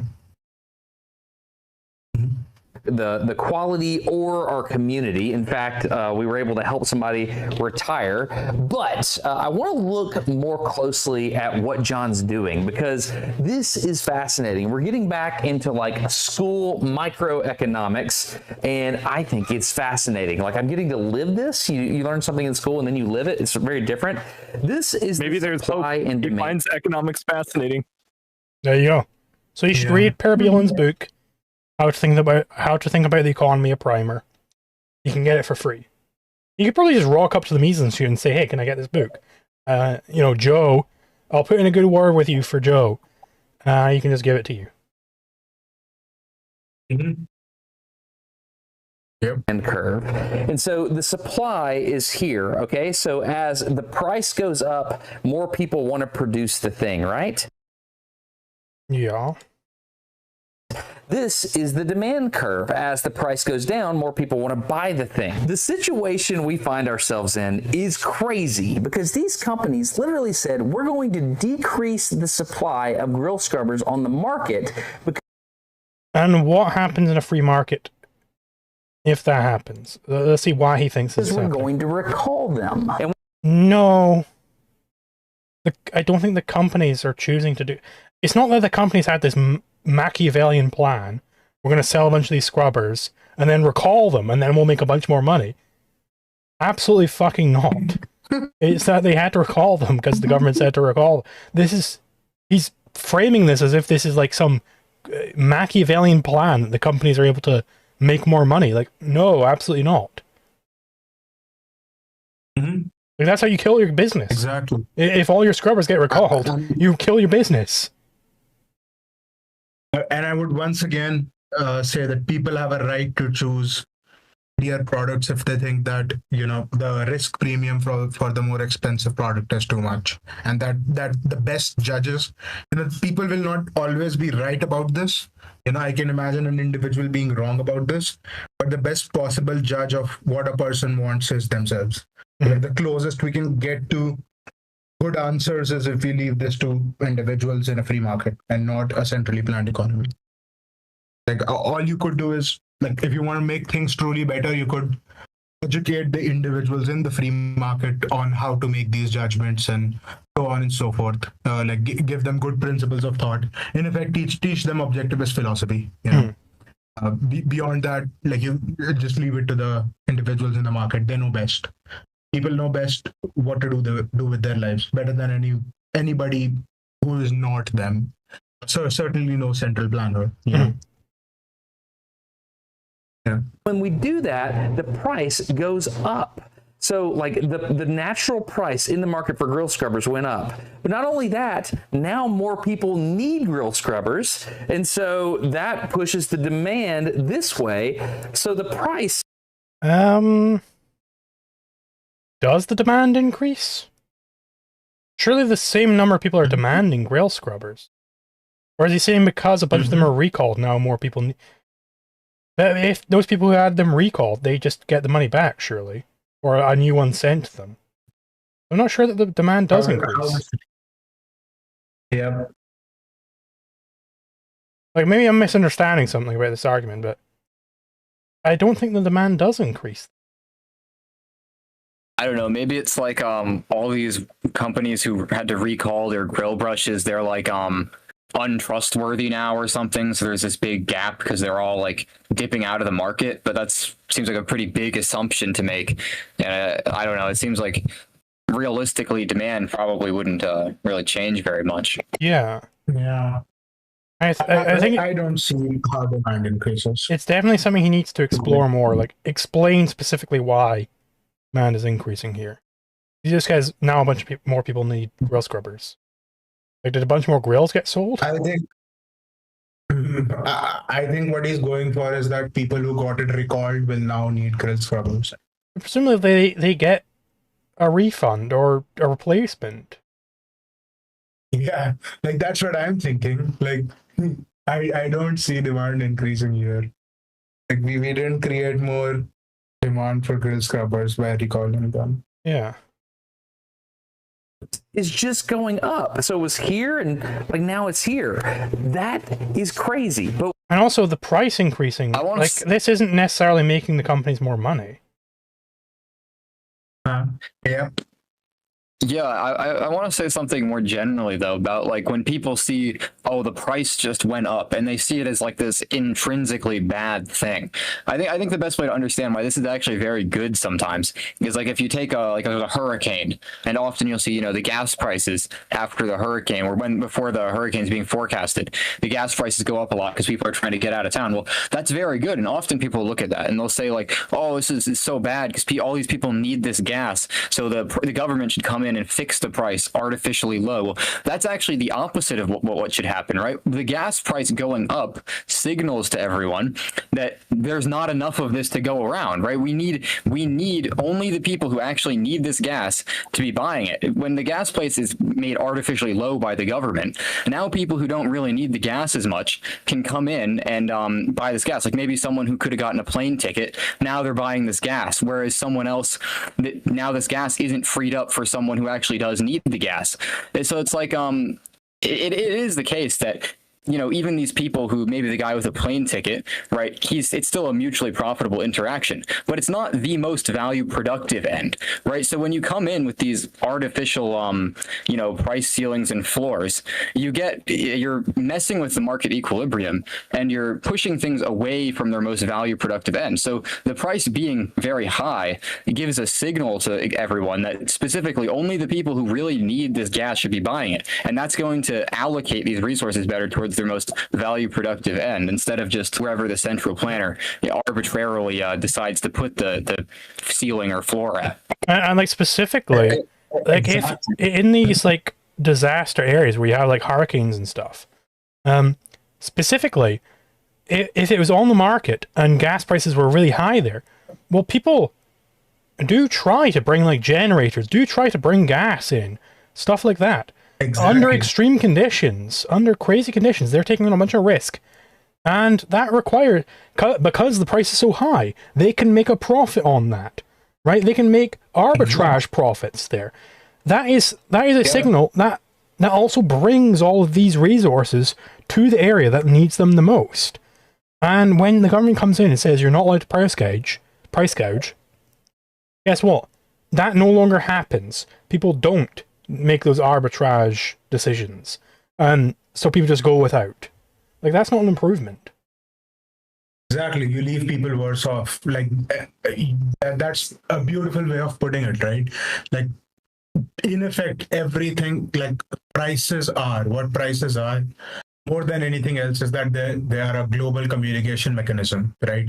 Like when a price rises somewhere, those people are telling you that, hey, we really, really need this thing, and we are going to be bidding more than anybody else in the world. And so entrepreneurs are going to supply them that thing.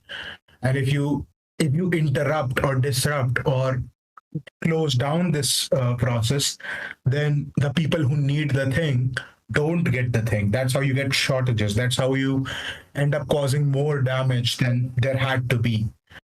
And also, the thing about the market is that it's very hard to stop. So a lot of times, if you actually ban things, if you actually put in price controls, what ends up happening is that there is a black market anyway. But now you have made people less safe. You have made people, on top of fighting the disaster, and trying to obtain the resources, they're now also fighting the policemen. And trying to obtain the resources. So you have made life even harder for them. You can't stop the market. You can only make life harder for it, or basically like that. You can't really stop people from obtaining resources if they really, really need to. They'll just go on the black market. You just make life harder for them. You make everything worse off. So don't do price gouging. Don't do price gouging. Don't do price controls. Don't do any distortions or stoppages of the global communication mechanism that is prices between entrepreneurs and consumers. Yep. Hear me? Anybody here? But what John is saying is opposite to that. Oh, sorry. So if the market... Okay. I was eating something, sorry. I didn't want to chew in the mic. Yeah, I'm still here. Yeah.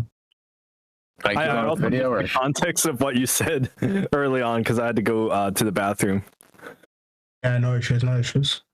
I was just saying that the price mechanism is more than anything else a communication mechanism between the entrepreneurs and the consumers. So if you try to if you try to do price controls, what you do is, one, the supply now cannot reach the people who need it the most.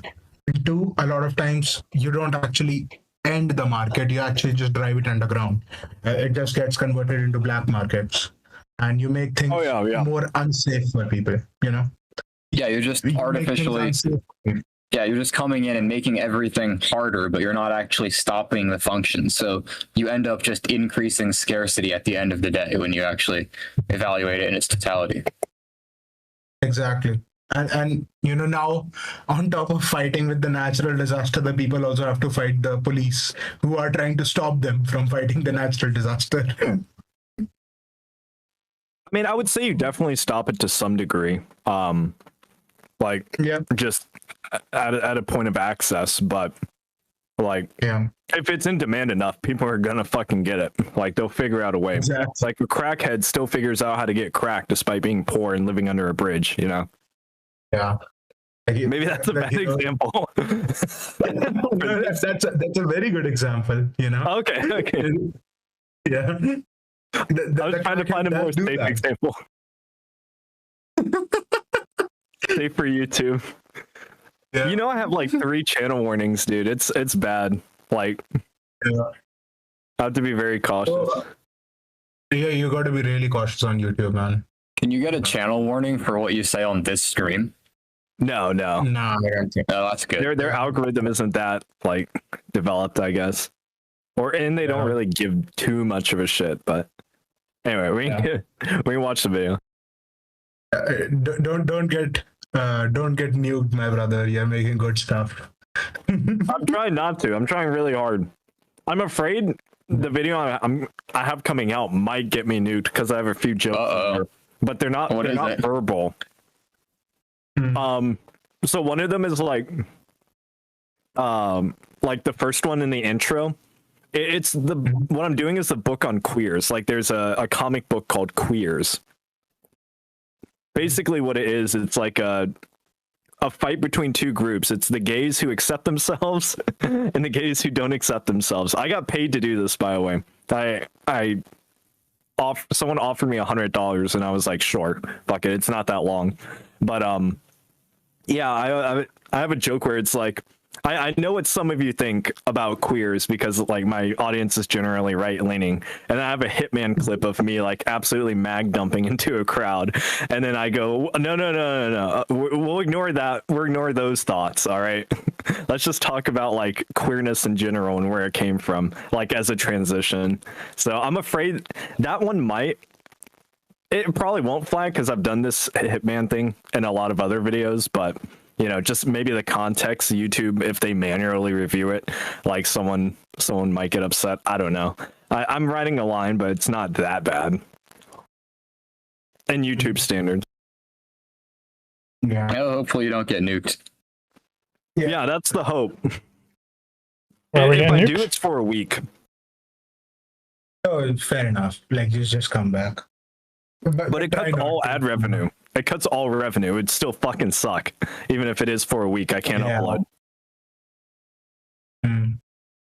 Yeah.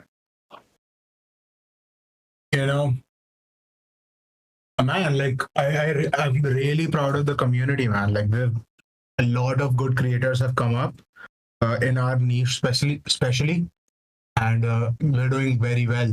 Like, I'm really proud of everybody. I didn't mean, it's like expect. Yeah, It's like a snowball. Like once a few people start like saying, "Hey, these ideas are actually like not that crazy, guys. They're not insane. Like just hear me out." And then people start nodding and going, "Oh yeah, that's kind of true." You know, people, it's stupid, but like the bandwagon is real. Like people just socially start to accept it. The ideas more and more as they get presented more often. I agree. Like, I do talk to a lot of people with these ideas, and I'm pretty like, after a while I get even the hardest people to like accept at least something, and most people do accept, like with like some persuasion they do accept like a majority of my ideas now. So that does tell me that I'm getting better at persuading people, which is good in this line of work, you know. Oh yeah. Well, my mom loves Hillary Clinton. So if you can talk to her, you know, hopefully you can pull her towards the light a little bit. Yeah, maybe. But I've seen with older people it's hard to do. Like, you know. Oh yeah, she's a boomer. Yeah. Like, at a certain age, people just get set in their ways. Not all people, of course. Like, there are people who, you know, throughout their life continue to learn. But most people I've seen, they just get set in their ways, man. It's so sad. Well, we're set in our ways, but you know, most people get to their ways in a very irrational way. Exactly. Like, we're open to argument. Like, it's like if tomorrow somebody gave us an argument which is like everything we believe is wrong, like we would accept that. It's just that never will happen because we're right. Yeah, when I turn 60, I'm just going to become a communist for the lulz, you know. There you go. Yeah. I reject everything. Yeah. Oh, Zulu's back. What's up? Hello. Yep. Let's go. Let's get it. Can now bear with a bigger price, and if you haven't priced girl scrubbers in a while, do so. It's going up. John's saying this. He's making a different bet. He's got a different curve in mind. This is the profit. You know what he just said there? John's making a different bet. You know what entrepreneurs do? Kirby Elon talks about this all the time. They're betting on what they think is going to happen in the market. They're making predictions. And this is the exact thing that capitalism allows. He's making a different bet, presumably a superior bet. Right? That can only happen under capitalism. It can only happen under capitalism. No, you see, we just need to give everyone food and water, and then, like, I guess they'll figure the rest out, you know? Yeah. Optimization curve, something I didn't know about, but what he's saying, okay, well, the way this works is there is a price that we were operating at. So we were at a high price here. We were making profit here, right? But overall, Like, you could sell more scrubbers at a lower price, and ultimately that will mean a higher profit overall. So you sell more quantity at a lower. Why doesn't he? What if he already knew about this? He already had this made when he had the other thing.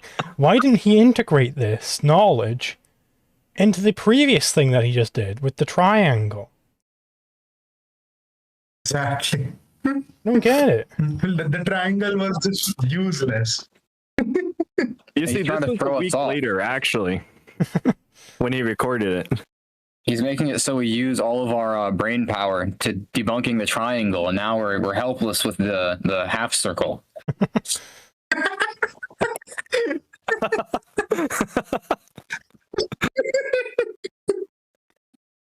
I love the shapeism.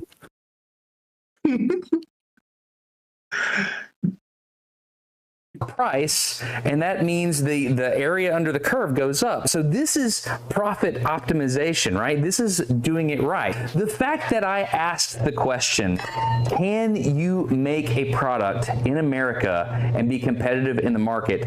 That is insane. Why was I even to the point where I could ask that question? But I think looking at this now, understanding the types of decisions that John's making now, the answer is unequivocally yes. Like, not only is it a thing that's possible, it's a thing more people should be doing. And the reason we got into this in the first place is if we go back to this thing and we start to look at it and think about it. You shouldn't go back to that thing. We have debunked that thing, man. He debunked it himself. I don't get it. Yeah, he did all the work. Like I said, we could have stopped it at 17 minutes. Like, was this just like a sunk cost fallacy? Like, he spent so much time on making the triangle demonstration. He's like, oh shit. Turns out it's not quite that. Like, what was it? What for the video thesis? What was the purpose of any of that? Nothing, it seems. Yeah. We really shouldn't go back to the triangle, man. You yourself debunked that. No, there's another triangle. Oh wait, no, never mind. I'm sorry, I'm watching a stream. The stream's behind. I was gonna say the supply demand graph was also a triangle. No, that's a parabola, bro. Oh yeah, No. It's if you went back, never mind. I just didn't have them caught up. The natural progression of I think that was like really funny the way he like revealed the triangle again. Like, he's doing his best to save the triangle. I'm just losing my shit over that. Give up the triangle, man. I gotta make it relevant for the video. I put in so much work into making this triangle. It really is a great triangle. I mean, Yeah. It is an almost awesome said something triangle. significant. It is an awesome triangle. It's not quite right. Anything that it says is not correct. But it is a really cool triangle. maybe it's just an art piece now. It's not even like a demonstration of economic principles. It's just a pretty nice art piece. Yeah. Maybe he'll look back at the triangle when he becomes an Austrian Chad, and he'll be like, hang it up on his mantle as like a reminder every day of how He's going to hang it back up on his mantle and say, okay, let's go back to this triangle real quick. Here's why it's wrong. He's gonna. This is next video. I'm making too much money off of it. I gotta like find a way to justify this at some point. His next video is gonna be he's gonna go back to the triangle. He's gonna explain how it's wrong in clear terms. And that'll be the next video. That's gonna be update number 2. Yeah. Well, you see, he put a lot of labor into it, you know, so it has to have some value, right? Yeah. Yeah, everybody spam triangles in chat.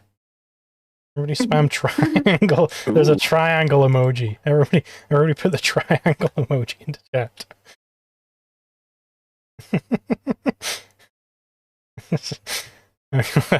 let's continue. Of just extracting as much as you can without regard to quality or your community. The natural progression is to send the means of production somewhere else. And I'm sure somebody got Means done of for production. spamming Means emotes. of production. Nightbot is not a fan of the triangle. Just put one triangle, and or else Nightbot's not gonna like it. He's only got one triangle in the video. You're only allowed one triangle in the comment. Ah, shit. Fuck, somebody did a square. Fuck, what's the square of economics? What's the new axis? The what's the new the square, guys. What are we doing with the square? Ban them. Ban them. We're not squarest Hold here. on. Ban all square putters. If we think of a new axis, a new thing to optimize for, then we can have a square. Oh shit! Now there's a circle. Exploitation. Yeah, if we want to maximize exploitation, that's the new. When you want, what the fuck do we do for a circle? I don't know what we do for a circle. Everything. Every factor in the world. The circle is our belief. Shit, we loop back around. It takes everything into it. Yeah.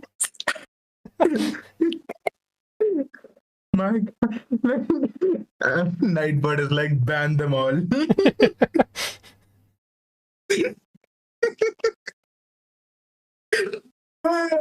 Let's continue. Basically gut your local community and their ability to produce things. And so I think what I've learned through this whole thing, I wanted to know if I could make something in America because I'm an engineer and I thought this was a technical problem. It's not a technical problem. This is an ethical problem. No, hang on. He's saying, let's go back to the triangle with our new information. Well, this is clearly an ethical problem. No. No, hang on. You just debunked the triangle. You just showed that it's not the case. You can't just go back to the let's go back to the triangle and assume that's no, you can't do that. You can't just go back to the triangle again after you debunk the triangle. I debunked my triangle, but like, let's go back to it and assume I'm correct. But in this assumption, which I still hold to be true in my mind, you know, this is the problem with capitalism. There you go, guys. Wasn't this like whole video though? Like he said it's like it's an ethical problem, not a technical problem. Wasn't this whole video like the part we just talked about? Like it was a technical problem that his guy was helping him fix, like the laser printers and shit. Like wasn't the whole of the video explaining the technical problem? Yeah. Exactly. And no, he got it from India.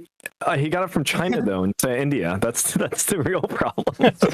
Let's go back to the triangle. This is how it shows that this is a China problem.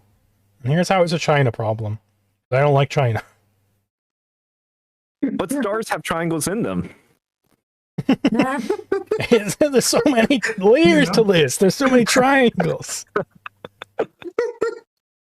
You know, there is this really funny thing out here, which is like he debunks the triangle, brings it up anyway, and then he's like, if we really care about profits, then he sends the goddamn ring outside the viable business triangle, you know, and so technically the business shouldn't be viable, so the business should technically fall. But he's like, oh, what we then do is we send the means of production, communist word, but whatever, we send that outside. Well, not really. Like, can't people care about, like, you know, like once again, as we went back and pointed out, like, this is just, I don't want to ever trade with poor people, you know, like, can't people care about trading with them? Can't keep, and once again, you don't need to sacrifice product, like you don't need to sacrifice quality or well-being here, because like profit takes care of well-being, because if you're making a profit, you're making somebody else's life better as well, so that is well-being. So you need to get rid of the blue guy, you know. The quality thing is not even a problem, because as you yourself showed, you can optimize quality, you know. You could have the same, you could have cheaper products of the same quality if you optimize your you know, line of production. That, and sometimes that includes, you know, letting poor people do jobs as well. I'm so sorry. Like you know, getting a better machine is ethical. This it's completely ethical, but like trading with a poor person is where I draw the line. Like that's what I'm getting from this, you know. Like what's the ethical problem here? Or if you want to consult, if you want to consult this, if you want to consult the stream, yeah, just consult the stream. You'll find out the problem. There's way too many triangles here. I'm seeing a lot of triangles here. I don't know if you guys have noticed this. There's a lot of triangles in this flag. It's too many. And also, like, it's not trading with poor people that's the problem. It's for some reason China and Costa Rica, because India is fine. You know, I was gonna say that, you know, he has one triangle. The ANCAP flag has two triangles. So, like, naturally, we're better than him. But then, like, this theory falls apart when we see that China has, what is it, like 25 triangles? What about the fact that the American flag has like fucking 200? Oh my god! Oh, yeah. The American flag, it's got more triangles. That's why it's Production in better. China be better then? Wait, hold on. Let's bring up Canada. Let's bring up Canada. Enhance. Oh, Canada's a maple leaf. Canada's got a lot of triangles in there as well. Maybe it's the more triangles their flag has, that's the better the country. The country. Yeah, because he keeps referring back to the triangle, and the Well, if we triangle's refer true. So back to the it's all triangle- adding up now. If we refer back to the triangle, we can see the US has like so many triangles on their flag. China, they got like what, 20 or some shit? Boo! I love this new philosophical system. This makes life so easy, dude. Triangleism. Just triangle maxing. Greed takes over, and you have people at the top. I want to use strong language. They're not good people. Ultimately, that trickles down in a way that trickled down. Hold on, somebody just mentioned something. Enhance, let me bring up the flag from Nepal. This is where he should be getting his stuff from. That's a very triangular flag right there. Yeah. Exactly. Maybe that's why he wanted to do India. He thought the Indians were buying it from Nepal. But it's right next to Nepal, Yeah. right? But he was like, China? That's not the triangle one. Does the flag being triangle shaped supersede how many triangles are within a rectangular shape? It must. It must. I It mean, has to, right? you gotta provide something for them actually making it a triangle, right? Although this one isn't a fucking triangle. This is fake. Fake news. Fake news media on this one. This is the real flag. It's only triangles. Tomorrow every day you gotta buy from Nepal. I know nothing about Nepal. Also, like, look at this guy. Like, look at the argument that he just made, which is once again, if he gets better machines to optimize his lines of production, that is Gucci. That's amazing. You know, we can have that. However, if you trade with a poor person who happens to be on the other side of the border, you're not a good person. You know, you're a bad person. You're an evil, no good person. You know, why?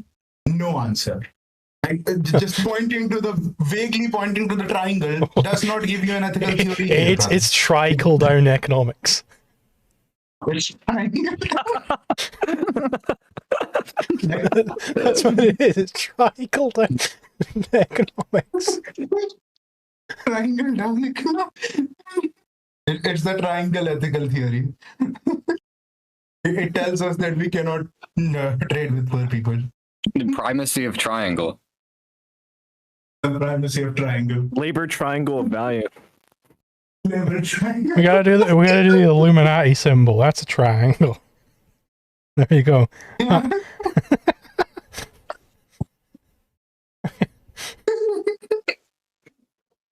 Economics that I was promised when I was in school doesn't. Oh wait, back it up like 10 seconds. Yeah, hold on. Did he said trickle down economics, I think. Technical problem. This is an ethical problem. If greed takes over and you have people at the top, I want to use strong language, they're not good people. Ultimately, that trickles down. Greed, it's taking me. Sorry. The triangles, they don't trickle down. I want to abuse my employees. He's making like this whole triangle like thing, and he just ends up with like the standard leftist talking point of like, oh, the greedy people at the top don't want to share. It's like all the triangle did was just point to that. Yeah, like, please, Destin, smart every day. Just go to the Mises Institute. It's in your same state. Just go there, ask any person there. Grab a person from anywhere in the Mises Institute. Say, do you believe in trickle-down economics? They'll say, what the fuck are you talking about? No. Absolutely not. Well, that's not what we advocate for. We advocate for trickle-down economics, where the triangles, they trickle down from the top of the triangle down to the base of the triangle. That's the system we advocate for. No, he walks into the building with his chart. And it just starts preaching to them. And the entirety of the Mises Institute converts to triangleism. Yep. They need to get him up on the lecture Articles bridge. coming out. And we're like, wait, what is this? They changed their website. No, the website's currently in a rectangular format. They have it in a triangular format. The whole monitor changes shape. It's like, what the fuck? What's happening?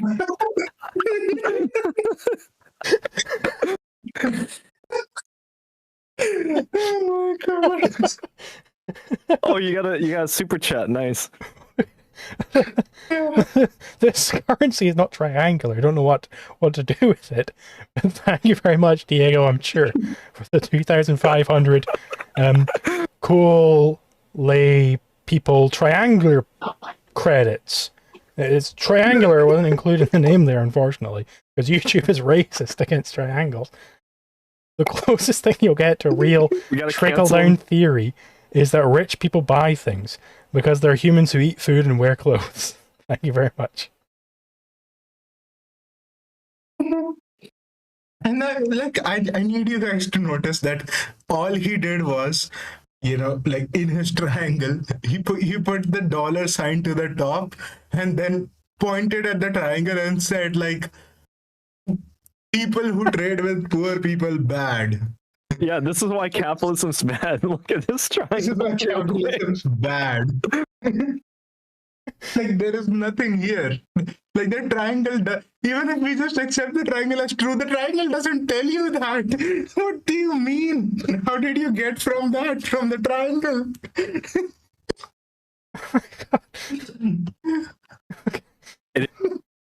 Oh, fuck, the play button is shaped like a triangle.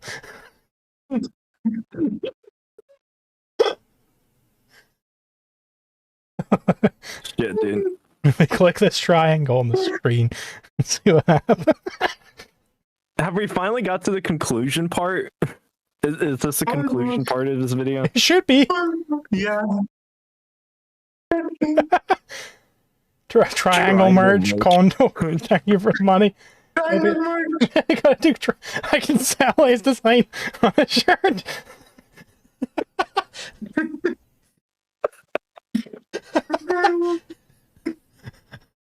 Oh my god.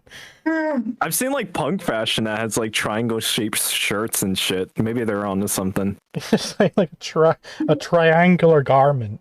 A thong. It's nothing worse than what they use like the Louis Vuitton fucking runways and shit.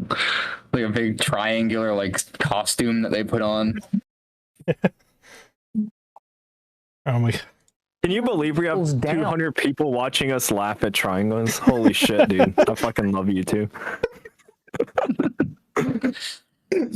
This is peak. This is so peak. Oh my god. In a way that trickle-down economics that I was promised when I was in school doesn't. You trickle the encrapification down to all of society, and it's horrible. So what really needs to change He was promised trickle-down economics 3,000 years ago.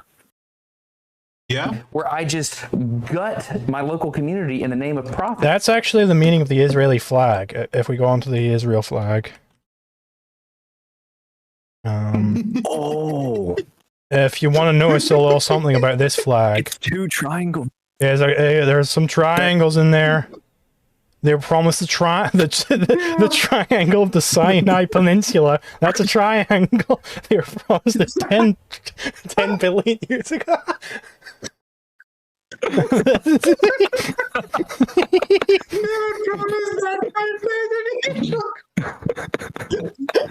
But this red flag is just two triangles, man. It's just one triangle and the other triangle.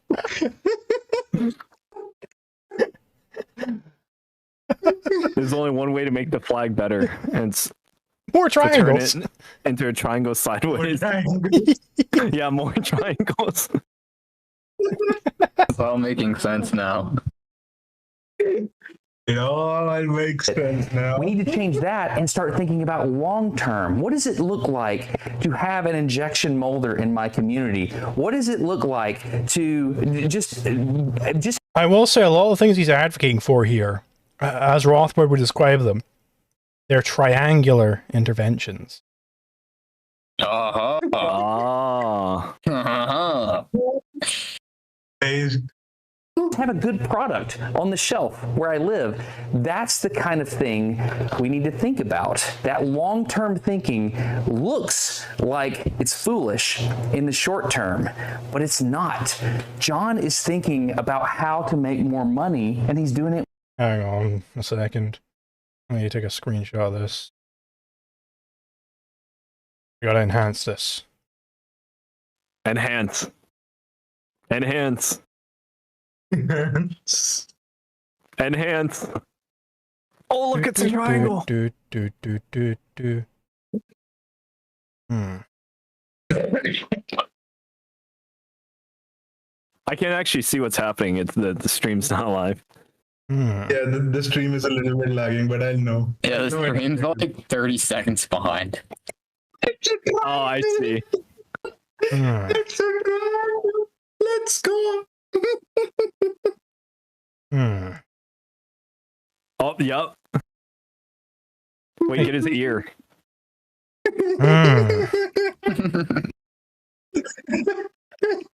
So many His finger. triangles. Oh, the space between his finger.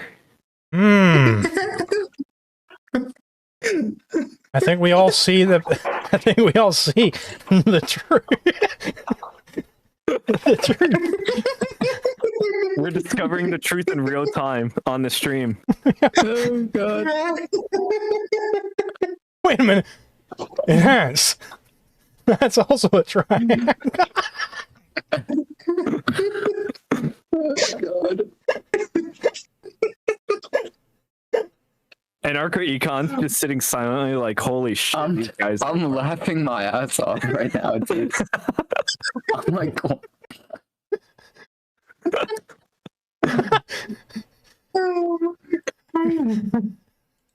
Imagine he watches this video. Yeah, I was about to say, imagine.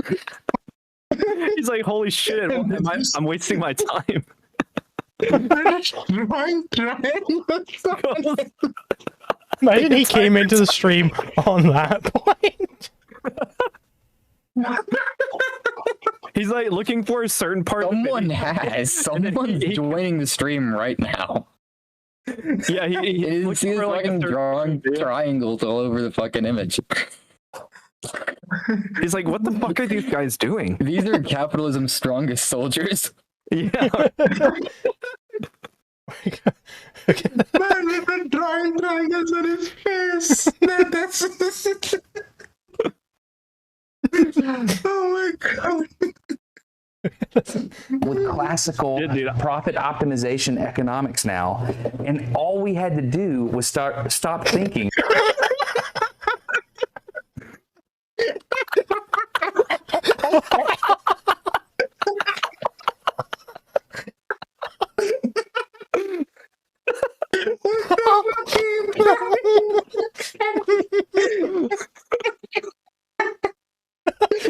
Oh,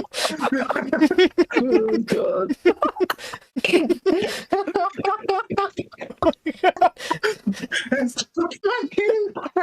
He looks so happy, dude.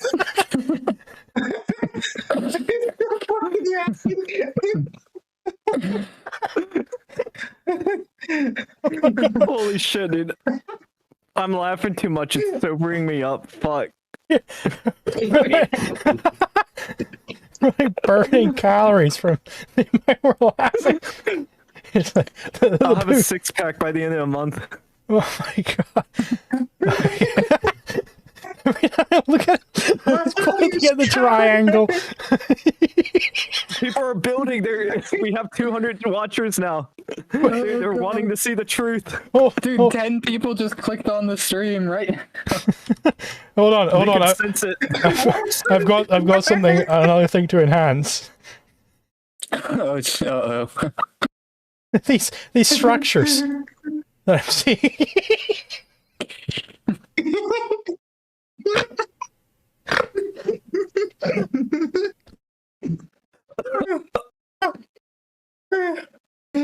Oh my god. Okay. Oh, I see them. Oh my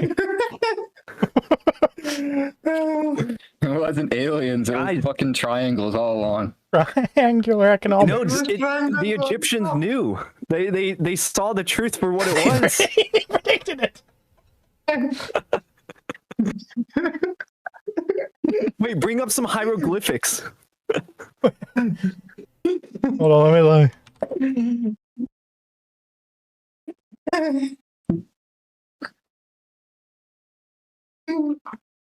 Let's see.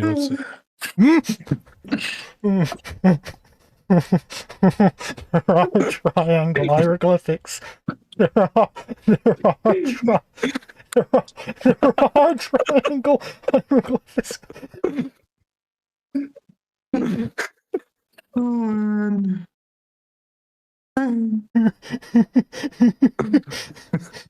Big right triangle. We're the dumbest. Hold on. Before I say that. Delta Greek letter.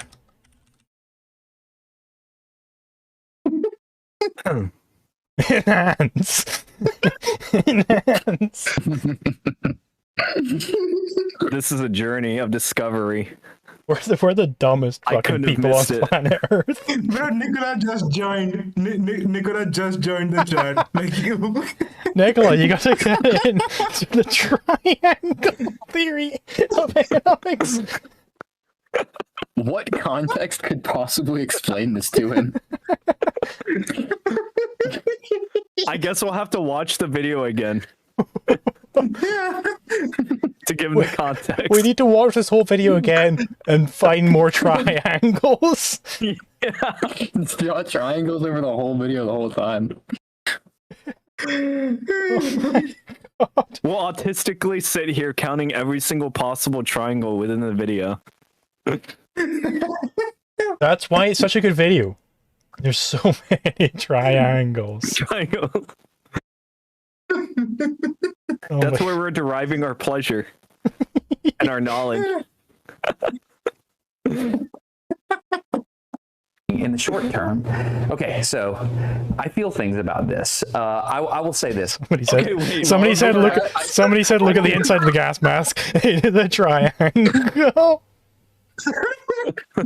He feels things about the triangle. Oh, man. Okay.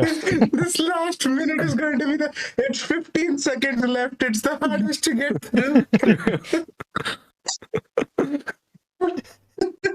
I can't even remember what point he was fucking making to me. It doesn't matter, man. It doesn't matter. We've long gone past criticizing the video. It's just triangles. Wait. Look at it. Look at his lapel mic. That looks like a triangle to me. Oh, The gas mask makes a triangle. his collar.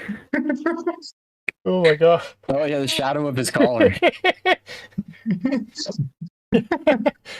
We need a microscope to seep into his the cellular structure that he has to try to find the triangles. It's gonna be triangular. I already know it. I ended the last video with a pitch to try to convince people to buy this thing. Now I have data. I understand what people feel when they have one. Oh, hold on. Is there a triangle on the product? Look at all the little grooves on it. They're all little triangles. Oh on the circle of the thing, they're like rounded off triangles. Everything Now else we've sold them. is false, so we can get rid of it more or less. Like we just got to keep that part of the Just have the product, grooves, and just then have like the figure out grooves. a way.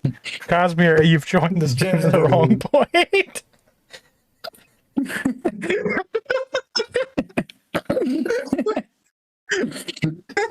Wait a minute, Hans. Look at the way the shape of the board is with his arm and the product. It's a triangle. Oh my god. There's a- Oh my god, it's a triangle.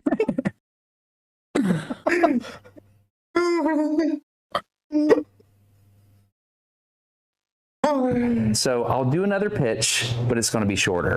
Okay. there we go. That's it. There we go. Oh, Holy that's shit. beautiful.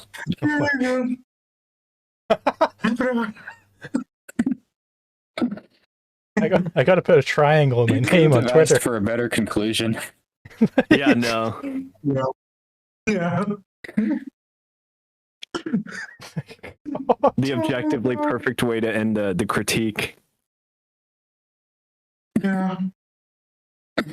Oh, well, thank you, everybody who tuned in, especially those who super chatted, and thank you for all my guest hosts here.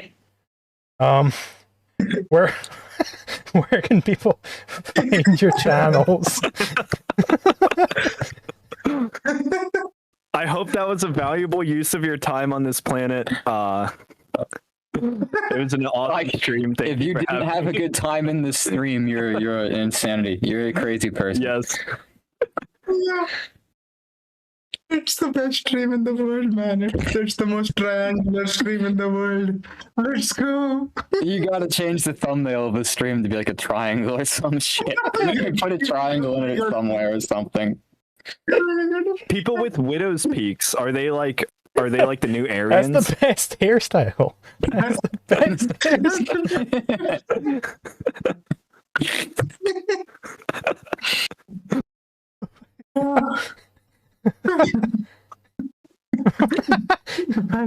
Someone said goodbye my triggers.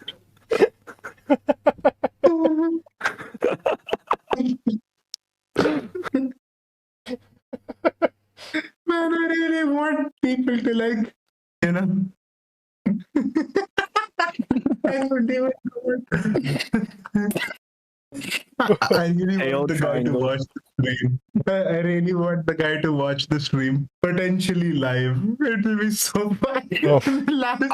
He has to watch this. He has to watch this. Everyone, do like it. Zulu, do you like what you did with Dave Smith? Make a fucking 3-hour video on him so he can see the stream or something. Like, make it so he has to watch this. We need everybody to. We need 3 points of the triangle: the posters, the streamers, and Smarter Every Day. That forms a complete triangle. We need to get the posting going, or else the triangle falls, and he doesn't watch the stream. Floppas have two triangular ears. My sailboat's a triangle. Look at my profile picture. Oh, true. I might be the most triangular out of anyone. Exactly. we need to get people on Twitter posting hashtag Smarter Everyday Triangle. Dude, I'm so sad fucking Galazar missed this, dude. Holy Yeah. This is the best shit in the world. monumental opportunity lost.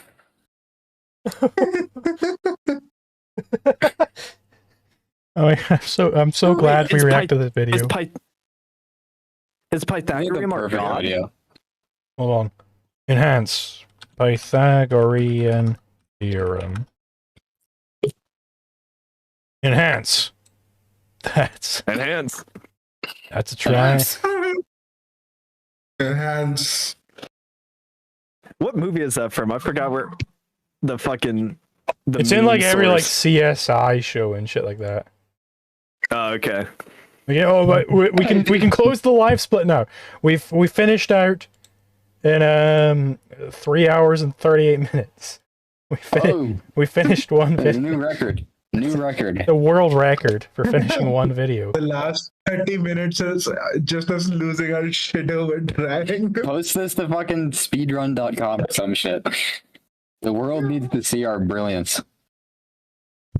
Exactly. What's a particularly triangular game where I can post this? I think YouTube is the most triangular. Geometry Dash? Yeah, it's YouTube. YouTube's very triangular. Yeah. Is there a shitty Steam game? Wait, what's that game like? Fucking where you play as like a couple of shapes? Is there a triangle shape in that game? Geometry Dash? Yeah, No. the fuck was that? Oh, there's Triangle Mania. There you go. $4. Please make a triangle with your hands that does not block your face. I mean, like this. I mean, the idea is my eye is through it. It's the all-seeing eye. I'm part of the Mossad. Yeah. Y'all are more dumb than your alphabet. The haters are not liking this one. Half-Life, that's got a triangle in it. Because the lambda symbol. Thomas was alone, that's it. Oh, they're all quadrilaterals. Never mind. Ugh. Boo! Boo! But a quadrilateral is two triangles, isn't it? Yeah. That's true. A quadrilateral is two triangles. That is even more. It's even more triangles. Every shape is simply made up of triangles. So we always win, you know. All these triangles make a circle. The fundamental theorem of geometry. Every shape is triangles.